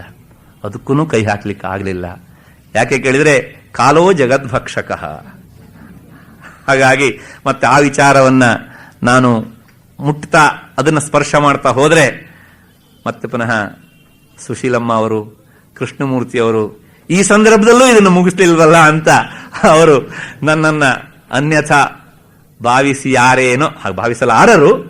ಹಾಗಾಗಿ ಸಾಧ್ಯವಾದಷ್ಟು ವಿಷಯಕ್ಕೆ ಎಷ್ಟು ಬೇಕೋ ಅಷ್ಟನ್ನು ಮಾತ್ರ ಇಟ್ಕೊಂಡು ಹೇಳೋಣ ಎನ್ನುವಂತಹ ಹಿನ್ನೆಲೆಯಲ್ಲಿ ನಿಮ್ಮ ಈ ಬೇಡಿಕೆಯ ಅನಿಸಿಕೆಯನ್ನು ನಾನು ಮುಟ್ಲಿಕ್ಕೆ ಆಗದೇ ಇದ್ದದಕ್ಕೆ ಕ್ಷಮೆ ಇರಲಿ. ಅದರ ಜೊತೆಗೆ ಇಷ್ಟು ದಿವಸ ಈ 5 ದಿನಗಳ ಕಾಲ ನಿಮ್ಮೆಲ್ಲ ಕಾರ್ಯಕ್ರಮದ ಭಾರವನ್ನೆಲ್ಲ ಪಕ್ಕಕ್ಕೆ ತಳ್ಳಿ ಬಂದು ಕುಳಿತು ಈ ನನ್ನ ಹೇಳುವ ಕ್ರಿಯೆಗೆ ಸಾರ್ಥಕತೆಯನ್ನು ತಂದು ಕೊಟ್ಟಿದ್ದೀರಿ. ಯಾಕೆ ಹೇಳಿದ್ರೆ, ಹೇಳುವ ಕ್ರಿಯೆ ಸಾರ್ಥಕವಾಗುವುದು ಕೇಳುವವರಿದ್ದಾಗ ಮಾತ್ರ, ಕೇಳುವ ಕ್ರಿಯೆ ಸಾರ್ಥಕವಾಗುವುದು ಹೇಳುವವರಿದ್ದಾಗ ಮಾತ್ರ. ಹಾಗಾಗಿ ಪರಸ್ಪರಂ ಭಾವಯಂತಹ ಎನ್ನುವಂತಹ ಹಿನ್ನೆಲೆಯಲ್ಲಿ ನನ್ನ ಈ ಹೇಳುವ ಕ್ರಿಯೆಗೆ ಅದಕ್ಕೆ ಅವಕಾಶ ಮಾಡಿಕೊಟ್ಟಂತಹ ನಿಮಗೆ ನಾನು ಕೃತಜ್ಞತೆಯನ್ನು ಸಲ್ಲಿಸ್ತಾ ಇದ್ದೇನೆ. ಅದರ ಜೊತೆಗೆ ಈ ಕಾರ್ಯಕ್ರಮ 2 ಉಪನ್ಯಾಸದಲ್ಲಿ ಮುಗಿದೇ ಇದ್ದಾಗ ಮತ್ತೊಂದು 5 ದಿವಸ ಆಗಬೇಕು ಅಂತ ನಮ್ಮ ರಾಮು ಸಹೋದರರು ನನ್ನ ಹತ್ರ ಬಂದು ಕೇಳಿದರು ಹೀಗೆ ಅಂತ. ಆಗಲಿ, ನಾನು ಸಮಯ ಕೊಡ್ತೇನೆ ಅಂತ ಹೇಳಿದೆ. ಆದರೆ ಈ ರಾಮು ನನ್ನನ್ನು ಬಿಡ್ಲಿಲ್ಲ. ನಾನು ಎಲ್ಲಿ ಮತ್ ಪುನಃ ಮುಂದೆ ಹಾಕಿಬಿಡ್ತೇನೆ ಅಂತ ಹೇಳಿ ನಾನು ತಿಳಿಸ್ತೇನೆ ಅಂತ ಹೇಳಿದ್ರು ಸಹ ನೇರವಾಗಿ ಮನೆಗೇನೆ ಬಂದು ನನ್ನ ಕ್ಯಾಲೆಂಡರ್ ತೆಗೆದುಬಿಟ್ಟು, ನೋಡಿ ಸರ್, ಇಲ್ಲಿ ಈ ದಿನ ಖಾಲಿ ಇದೆ, ಕೊಟ್ಟುಬಿಡಿ ಅಂತ ಹೇಳಿ ನನ್ನನ್ನ ಮತ್ತೆ ಪುನಃ ಇಲ್ಲಿಗೆ ಎಳೆತಂದು ನನ್ನನ್ನ ಈ ಕೆಲಸದಲ್ಲಿ ತೊಡಗಿಸಿದ್ದಾರೆ. ಈ ಸಂಸ್ಥೆಯ ಬಗ್ಗೆ ನನಗೆ ಅಪಾರವಾದ ಗೌರವ ಉಂಟು ಅನ್ನೋದನ್ನು ನಾನು ನನ್ನ ಮೊದಲ ಪ್ರವೇಶದಲ್ಲಿ ಹೇಳಿದ್ದೇನೆ. ಯಾಕೆ ಹೇಳಿದರೆ, ಇಂಥ ಮಹಾನುಭಾವರ ಈ ಒಂದು ಆಶೀರ್ವಾದದ ಹಿನ್ನೆಲೆಯಲ್ಲಿ ನಡೀತಾ ಇರುವಂತಹ ಸಂಸ್ಥೆ, ಅವರ ಪದತಲದಲ್ಲಿ ತಲೆಯನ್ನು ಇಟ್ಟು ಹೊರಳಾಡುವಂತಹ ಭಾಗ್ಯ ನನಗೆ ಸಿಗಲಿಲ್ಲ. ಅದರ ಬಗ್ಗೆ ತುಂಬಾ ಪಶ್ಚಾತ್ತಾಪ ಉಂಟು. ಅದರ ಜೊತೆಗೆ ಕೃಷ್ಣಮೂರ್ತಿಯವರನ್ನು ಕಂಡಾಗ ನನಗೆ ಅಸೂಯೆನೂ ಆಗತ್ತೆ. ಯಾಕೆ ಕೇಳಿದ್ರೆ ಅಂಥ ಮಹಾನುಭಾವರ ಪಕ್ಕದ ಮನೆಯಲ್ಲಿ ಇದ್ದಂತಹ ಮಹಾನುಭಾವರವರು, ಅದನ್ನು ಮೈಗೂಡಿಸಿಕೊಂಡವರು. ಇಂಥ ಮಹಾನುಭಾವರು ಸಿಕ್ಕಿದಾಗ ಕೆಲವು ಸಲ ಏನಾಗುತ್ತೆ ಕೇಳಿದ್ರೆ ಮನುಷ್ಯನ ಸಣ್ಣತನದ ಬುದ್ಧಿ ಜಾಗೃತವಾಗಿ ಅಸೂಯಿಂದ ನೋಡೋರು ಇರ್ತಾರೆ. ಆದರೆ ಕೃಷ್ಣಮೂರ್ತಿ ಅವರ ಕುಟುಂಬದವರು ಆ ಮಹಾನುಭಾವರ ಬಗ್ಗೆ ಎಂಥ ಎತ್ತರವಾದ ಭಾವನೆಯನ್ನು ಬೆಳೆಸ್ಕೊಂಡಿದ್ದಾರೆ. ಸ್ಪರ್ಶಮಣಿ ತಾಗಿದ್ದೆಲ್ಲ ಸ್ಪರ್ಶಮಣಿ ಆಗಿಬಿಡುತ್ತೆ ಅಂತ ಹೇಳಿ ಈ ಸ್ಪರ್ಶಮಣಿಗೆ ತಾಗಿದಂತಹ ಎಷ್ಟೋ ಸ್ಪರ್ಶಮಣಿಗಳು ಇಂಥವರೆಲ್ಲ ಅವರಿಗೆ ತಾಗದವರು ಸಹ ಸ್ಪರ್ಶಮಣಿಗಳೇ ಆಗ್ತಾ ಇದ್ದಾರೆ. ಹಾಗಾಗಿ ಪ್ರಾಯಶಃ ಅವರ ಜೊತೆಗೆ ಅವರಂತೆ ಉದಾರ ಹೃದಯದಂತಹ ಅದೇ ಸಜ್ಜನಿಕೆ ಹೃದಯವಂತಿಕೆ ಮನಸ್ಸಿನ ಆ AGS ಆಫೀಸಿನ ತಂಡವೇ ಇಲ್ಲಿ ಬಂದಿದೆ. ಪ್ರಾಯಶಃ ದೀಪ ತನ್ನೊಂದಿಗೆ ಬಂದಂತಹ ಇನ್ನೊಂದು ವಸ್ತುವನ್ನ ಅದನ್ನು ದೀಪವನ್ನಾಗಿ ಮಾಡಿಬಿಡುತ್ತೆ. ಅದು ಅದರ ವಿಶೇಷತೆ. ಹಾಗೆ ಇಂತಹ ಮಹಾನುಭಾವರ ಒಂದು ಸಾಂಗತ್ಯ ಸಹವಾಸ ಅನ್ನೋದು ಅದು ಎಂಥ ಕೆಲಸವನ್ನು ಮಾಡುತ್ತೆ ಅನ್ನೋದಕ್ಕೆ ಅವರೇ ಉದಾಹರಣೆ. ಹಾಗಾಗಿ ಇದಕ್ಕಾಗಿ ನನ್ನನ್ನು ತೊಡಗಿಸಿದಂತಹ ಆ ಇಬ್ಬರು ಪ್ರಾಯೋಜಕರಿಗೂ ಸಹ ಇನ್ನೊಮ್ಮೆ ನಾನು ನನ್ನ ಕೃತಜ್ಞತೆಯನ್ನು ಸಲ್ಲಿಸ್ತಾ, ಈ ಮಹಾನುಭಾವರಿಗೆ ನನ್ನ ವಂದನೆಯನ್ನು ಸಲ್ಲಿಸ್ತಾ, ಸಂಸ್ಥೆಗೆ ಕೃತಜ್ಞತೆಯನ್ನು ಇನ್ನೊಮ್ಮೆ ಸಲ್ಲಿಸ್ತಾ, ಈವರೆಗಿನ ನನ್ನ ಎಲ್ಲ ಮಾತುಗಳನ್ನು ಸಹ ಆ ಶಂಕರ ಭಗವತ್ಪಾದರ ಪದತಲದಲ್ಲಿ ಸಮರ್ಪಣೆ ಮಾಡ್ತಾ ಇದ್ದೇನೆ. ನಿಮಗೆಲ್ಲರಿಗೂ ನಮಸ್ಕಾರ. ಅಪರಾಧ ಕ್ಷಮಾಪಣ ಸ್ತೋತ್ರದ 15 ಶ್ಲೋಕಗಳನ್ನು ಸಹ ಒಂದು ಸಲ ಹೇಳಬೇಕು ಎಂಬುದಾಗಿ ಅವರು ಅಪೇಕ್ಷೆ ಪಟ್ಟಿದ್ದಾರೆ. ಹಾಗಾಗಿ ಯಾಕೆಂದ್ರೆ ಒಂದೊಂದು ಪುಸ್ತಕದಲ್ಲಿ ಒಂದೊಂದು ತರಹದ ಮುದ್ರಣ ಕಂಡು ಬರುತ್ತೆ. ಹಾಗಾಗಿ ಶುದ್ಧವಾದಂತಹ ಪಾಠ ಇರಲಿ ಎನ್ನುವಂತಹ ಹಿನ್ನೆಲೆಯಲ್ಲಿ ಒಂದ್ಸಲ ಹೇಳಬೇಕು ಅಂತ ಅಪೇಕ್ಷೆ ಪಟ್ಟಿದ್ದಾರೆ. ಹಾಗಾಗಿ ಅದನ್ನು ಹೇಳ್ತಾ ಇದ್ದೇನೆ. ನಾನು ಹೇಳ್ತಾ ಇರುವಂತಹದ್ದು ವಾಣಿವಿಲಾಸ ಮುದ್ರಣಾಲಯದಲ್ಲಿ ಮುದ್ರಿತವಾದಂತಹ ಪಾಠವನ್ನು ಇಟ್ಕೊಂಡು ಆ ಪ್ರತಿಯನ್ನೇ ಇಟ್ಕೊಂಡು ಅಧ್ಯಾತ್ಮ ಪ್ರಕಾಶನ ಕಾರ್ಯಾಲಯಗಳು ಮಾಡಿದ್ದಾರೆ. ಶುದ್ಧವಾದ ಪ್ರತಿ ನಿಮಗಲ್ಲಿ ಸಿಗತ್ತೆ. ಅದು ಒಂದ್ಸಲ ಅಷ್ಟನ್ನು ಸಹ ಹೇಳಿಬಿಡ್ತೇನೆ. ಆದೌ ಕರ್ಮ ಪ್ರಸಂಗಾತ್ ಕಲಯತಿ ಕಲುಷಂ ಮಾತ್ರ ಕುಕ್ಷೌ ಸ್ಥಿತಂ ಮಾಂ ವಿಣ್ಮೂತ್ರಾಮೇಧ್ಯ ಮಧ್ಯೆ ಕ್ವಥಯತಿ ನಿತರಾಂ ಜಾಠರೋ ಜಾತವೇದಾಃ ಯದ್ಯದ್ವೈ ತತ್ರ ದುಃಖಂ ವ್ಯಥಯತಿ ನಿತರಾಂ ಶಕ್ಯತೆ ಕೇನ ವಕ್ತುಂ ಕ್ಷಂತವ್ಯೋ ಮೇ ಪರಾಧ ಶಿವ ಶಿವ ಶಿವ ಭೋಃ ಶ್ರೀ ಮಹಾದೇವ ಶಂಭೋ ಬಾಲ್ಯೇ ದುಃಖಾತಿರೇಕಾನ್ ಮಲಲುಲಿತೌ ಪುಸ್ತನ್ಯಪಾನೇ ಪಿಪಾಸುಃ ನೋ ಶಕ್ತಶ್ಚೇಂದ್ರಿಯೇಭ್ಯೋ ಭವಮಲಜನಿತಾ ಜಂತವೋ ಮಾಂ ತುದಂತಿ ನಾನಾರೋಗಾದಿ ದುಃಖಾತ್ ರುದಿತ ಪರವಶಃ ಶಂಕರಂ ನ ಸ್ಮರಾಮಿ ಕ್ಷಂತವ್ಯೋ ಮೇ ಪರಾಧ ಶಿವ ಶಿವ ಶಿವ ಭೋಃ ಶ್ರೀ ಮಹಾದೇವ ಶಂಭೋ ಪ್ರೌಢೋಹಂ ಯೌವನಸ್ಥಃ ವಿಷಯ ವಿಷಧರೈಃ ಪಂಚಭಿರ್ಮರ್ಮ ಸಂಧೌ ದಷ್ಟೋ ನಷ್ಟೋ ವಿವೇಕಃ ಸುತಧನ ಯುವತಿ ಸ್ವಾದ ಸೌಖ್ಯೇ ನಿಷಣ್ಣಃ ಶೈವೀ ಚಿಂತಾವಿಹೀನಂ ಮಮ ಹೃದಯ ಮಹೋಮಾನ ಗರ್ವಾಧಿರೂಢಂ ಕ್ಷಂತವ್ಯೋ ಮೇ ಪರಾಧ ಶಿವ ಶಿವ ಶಿವ ಭೋ ಶ್ರೀ ಮಹಾದೇವ ಶಂಭೋ ವಾರ್ಧಕ್ಯೇ ಚೇಂದ್ರಿಯಾಣಾಂ ವಿಕಲಗತಿಮತಿಶ್ಚಾಧಿದೈವಾದಿತಾಪೈಃ ಪ್ರಾಪ್ತೈರೋಗೈರ್ವಿಯೋಗೈಃ ವ್ಯಸನಕೃಶತನುರ್ಜ್ಞಪ್ತಿಹೀನಶ್ಚ ದೀನಃ ಮಿಥ್ಯಾ ಮೋಹಾಭಿಲಾಷೈಃ ಭ್ರಮತಿ ಮಮ ಮನೋ ಧೂರ್ಜಟೇರ್ಧ್ಯಾನಶೂನ್ಯಂ ಕ್ಷಂತವ್ಯೋ ಮೇ ಪರಾಧ ಶಿವ ಶಿವ ಶಿವ ಭೋಃ ಶ್ರೀ ಮಹಾದೇವ ಶಂಭೋ ಸ್ನಾತ್ವಾ ಪ್ರತ್ಯೂಷಕಾಲೇ ಸ್ನಪನ ವಿಧಿವಿಧೌ ನಾಹೃತಂ ಗಾಂಗತೋಯಂ ಪೂಜಾರ್ಥಂ ವಾ ಕದಾಚಿತ್ ಬಹುತರ ಗಹನಾತ್ ಖಂಡಬಿಲ್ವೀದಲಂ ವಾ ನಾನೀತಾ ಪದ್ಮಮಾಲಾ ಸರಸಿ ವಿಕಸಿತಾ ಗಂಧಪುಷ್ಪೈಸ್ತದರ್ಥಂ ಕ್ಷಂತವ್ಯೋ ಮೇ ಪರಾಧ ಶಿವ ಶಿವ ಶಿವ ಭೋಃ ಶ್ರೀ ಮಹಾದೇವ ಶಂಭೋ ದುಗ್ಧೈರ್ಮಧ್ವಾಜ್ಯಯುಕ್ತೈಃ ದಧಿಗುಡಸಹಿತೈಃ ಸ್ನಾಪಿತಂ ನೈವ ಲಿಂಗಂ ನೋಲಿಪ್ತಂ ಚಂದನಾದ್ಯೈಃ ಕನಕವಿರಚಿತೈಃ ಪೂಜಿತಂ ನ ಪ್ರಸೂನೈಃ ಧೂಪೈಃ ಕರ್ಪೂರದೀಪೈಃ ವಿವಿಧರಸಯುತೈಃ ನೈವ ಭಕ್ಷ್ಯೋಪಹಾರೈಃ ಕ್ಷಂತವ್ಯೋ ಮೇ ಪರಾಧ ಶಿವ ಶಿವ ಶಿವ ಭೋಃ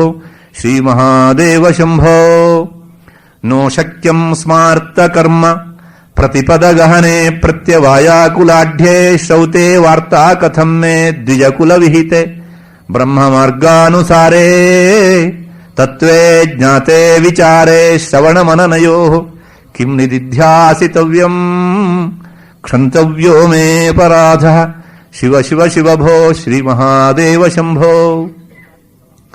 ಧ್ಯಾತ್ವಾ ಚಿತ್ತೇ ಶಿವಾಖ್ಯಂ ಪ್ರಚುರತರಧನಂ ನೈವ ದತ್ತಂ ದ್ವಿಜೇಭ್ಯೋ ಹವ್ಯಂತೆ ಲಕ್ಷಸಂಖ್ಯೈಃ ಹುತವಃ ವದನೆ ನಾರ್ಪಿತಂ ಬೀಜಮಂತ್ರೈಃ ನೋತಪ್ತಂ ಗಾಂಗತೀರೆ ವ್ರತಜಪನಿಯಮೈಃ ರುದ್ರಜಾಪ್ಯನ್ನ ಜಪ್ತಂ ಕ್ಷಂತವ್ಯೋ ಮೇ ಪರಾಧಃ ಶಿವ ಶಿವ ಶಿವ ಭೋ ಶ್ರೀಮಹಾದೇವ ಶಂಭೋ.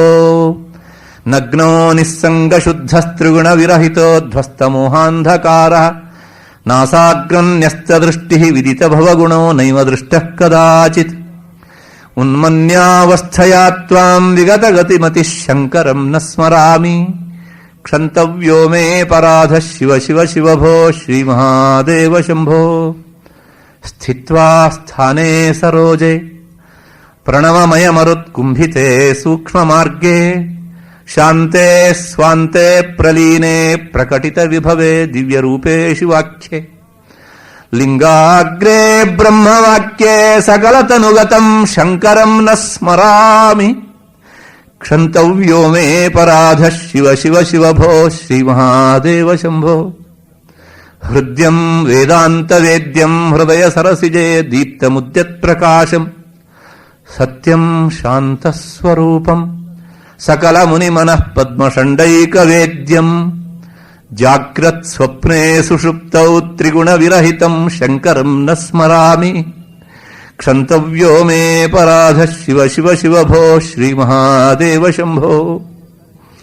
ಚಂದ್ರೋದ್ಭಾಸಿತ ಶೇಖರೆ ಸ್ಮರಹರೆ ಗಂಗಾಧರೆ ಶಂಕರೇ ಸರ್ಪೈರ್ಭೂಷಿತ ಕಂಠಕರ್ಣ ವಿವರೆ ನೇತ್ರೋತ್ಥವೈಶ್ವಾನರೆ ದಂತಿತ್ವಕೃತ ಸುಂದರಾಂಬರಧರೆ ತ್ರೈಲೋಕ್ಯ ಸಾರೇ ಹರೆ ಮೋಕ್ಷಾರ್ಥಂ ಕುರು ಚಿತ್ತವೃತ್ತಿಂ ಅಮಲಾಂ ಅನ್ಯೈಸ್ತು ಕಿಂಕರ್ಮಭಿಃ ಕಿಮ್ಯಾನೇನ ಧನೇನ ವಾಜಿಕರಿಭಿಃ ಪ್ರಾಪ್ತೇನ ರಾಜ್ಯೇನ ಕಿಂ ಕಿಂ ವಾ ಪುತ್ರ ಕಲತ್ರ ಮಿತ್ರ ಪಶುಭಿರ್ದೇಹೇನ ಗೇಹೇನ ಕಿಂ ಜ್ಞಾತ್ವೈತತ್ಕ್ಷಣಭಂಗುರಂ ಸಪದಿರೇತ್ಯಾಜ್ಯಂ ಮನೋ ದೂರತಃ ಸ್ವಾತ್ಮಾರ್ಥಂ ಗುರುವಾಕ್ಯತೋ ಭಜ ಭಜ ಶ್ರೀಪಾರ್ವತೀ ವಲ್ಲಭಂ.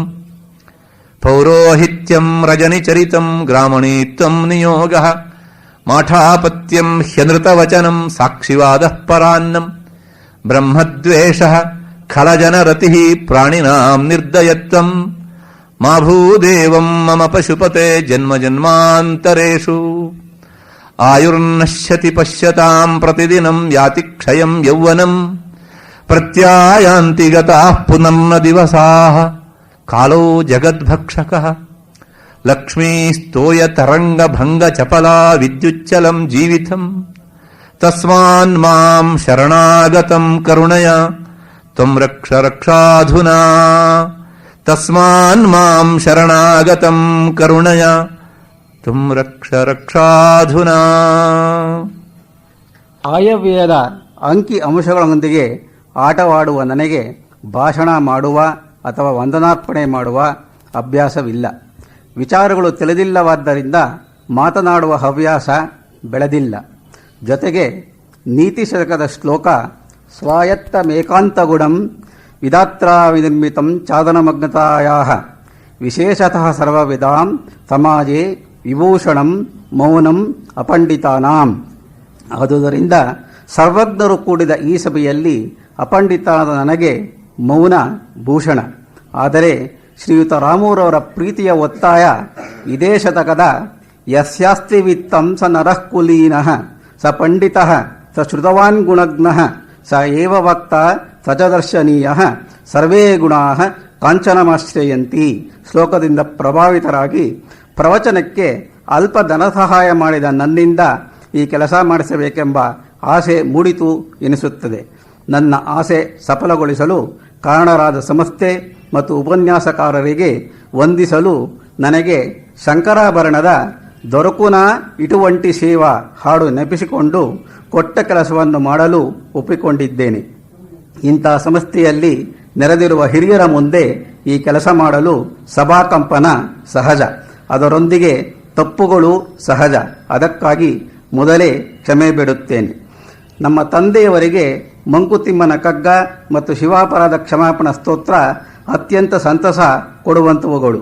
ಪರಮಪೂಜ್ಯ ಶ್ರೀ ಸ್ವಾಮಿ ಬ್ರಹ್ಮಾನಂದರ ಮಂಕುತಿಮ್ಮನ ಕಗ್ಗದ ವ್ಯಾಖ್ಯಾನವನ್ನು ಕೇಳಿ ಸಂತೋಷಪಟ್ಟು ಆಗಾಗ ಅದನ್ನು ಕೇಳಲು ಆಶಿಸುತ್ತಿದ್ದರು. 1969ರಿಂದ 1994ರವರೆಗೆ ಎರಡೂ ಕಣ್ಣುಗಳ ದೃಷ್ಟಿ ಕಳೆದುಕೊಂಡಿದ್ದರು.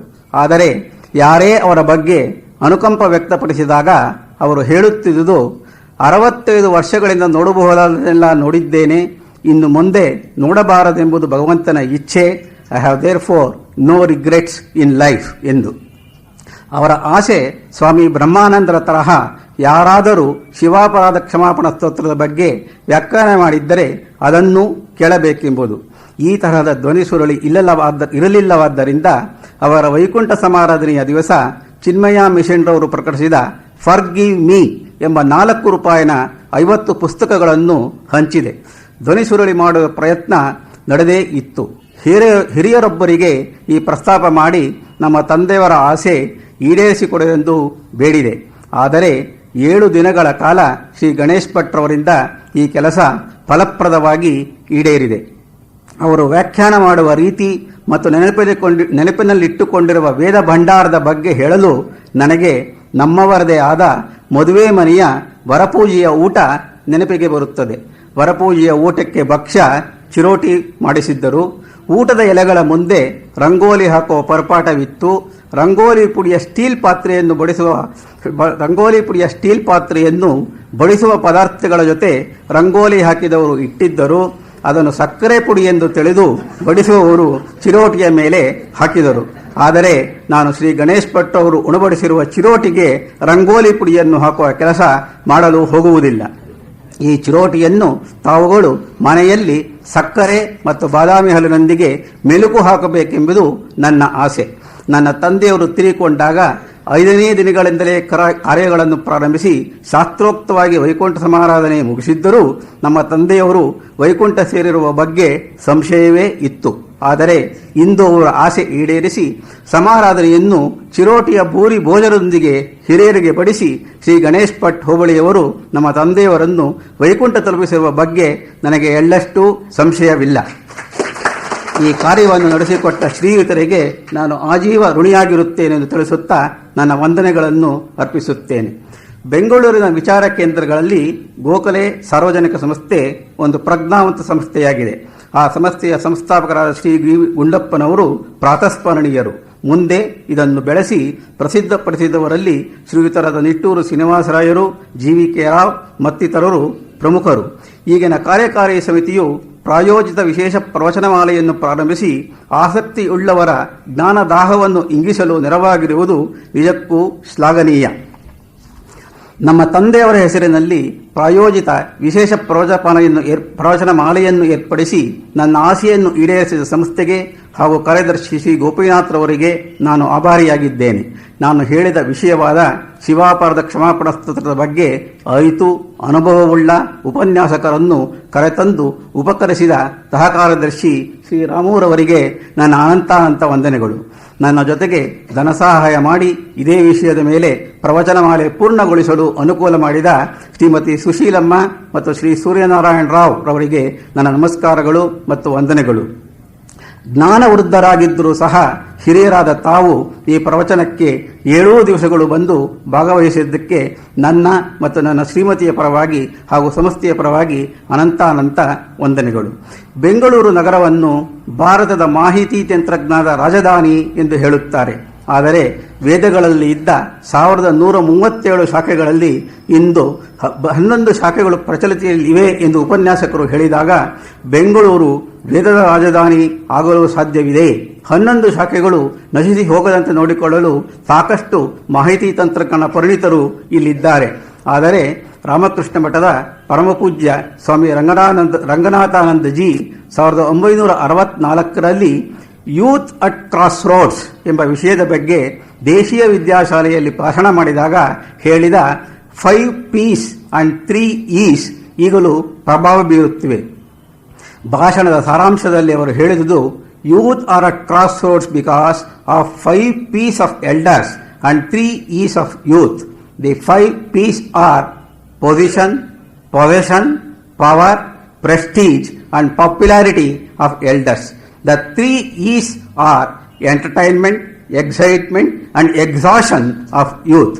ಹಿರಿಯರು ವೇದಗಳ ಬಗ್ಗೆ ಇನ್ನೂ ಕಾಳಜಿ ವಹಿಸಿ ಹಿರಿಯರಾದ ಮಾಹಿತಿ ತಂತ್ರಜ್ಞಾನ ಪರಿಣಿತರಿಗೆ ಅವಕಾಶ ನೀಡಿದರೆ ಹಾರ್ಡ್ವೇರ್ ಆದ ಗೋಖಲೆ ಸಾರ್ವಜನಿಕ ವಿಚಾರ ಸಂಸ್ಥೆಯು ಸಾಫ್ಟ್ವೇರ್ ಮತ್ತು ಪ್ರೋಗ್ರಾಂ ಪರಿಣಿತರಾದ ಶ್ರೀ ಗಣೇಶ್ ಭಟ್ ಹೋಬಳಿ, ಶ್ರೀ ಗುರುರಾಜ ಕರ್ಜಗಿ, ಶತಾವಧಾನಿ ಡಾಕ್ಟರ್ ಆರ್ ಗಣೇಶ್, ವಿದ್ಯಾವಾಚಸ್ಪತಿ ಬನ್ನಂಜೆ ಹಾಗೂ ಸಾಕ್ರು ರಾಮಚಂದ್ರ ರಾವ್ ಮೊದಲಾದವರಿಂದ ವೇದಗಳ ಅತಿ ಒಳ್ಳೆಯ ಪ್ರಿಂಟ್ ಔಟ್ ಹೊರತರುವುದರಲ್ಲಿ ಸಂಶಯವೇ ಇಲ್ಲ.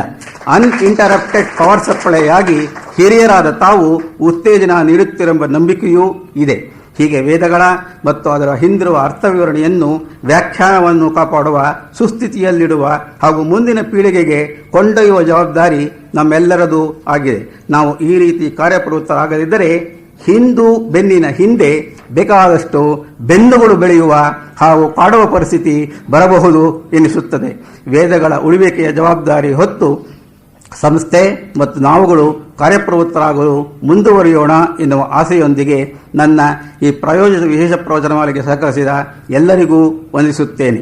ಶ್ರೀ ಗಣೇಶ್ ಭಟ್ ಹೋಬಳಿಯವರು ಉಣಬಡಿಸಿದ ಚಿರೋಟಿ ಸಿಡಿ ರೂಪದಲ್ಲಿಯೂ ಮತ್ತು ಕ್ಯಾಸೆಟ್ ರೂಪದಲ್ಲಿಯೂ ಸಂಸ್ಥೆಯವರು ಹೊರತರಲು ಹೊರಟಿದ್ದಾರೆ. ಇವುಗಳನ್ನು ಕೊಳ್ಳಲಿಚ್ಛಿಸುವವರು ಸಂಸ್ಥೆಯ ಕಚೇರಿಯಲ್ಲಿ ನೋಂದಣಿ ಮಾಡಿಕೊಳ್ಳಲು ಕೋರಿಕೆ. ಧನ್ಯವಾದಗಳು.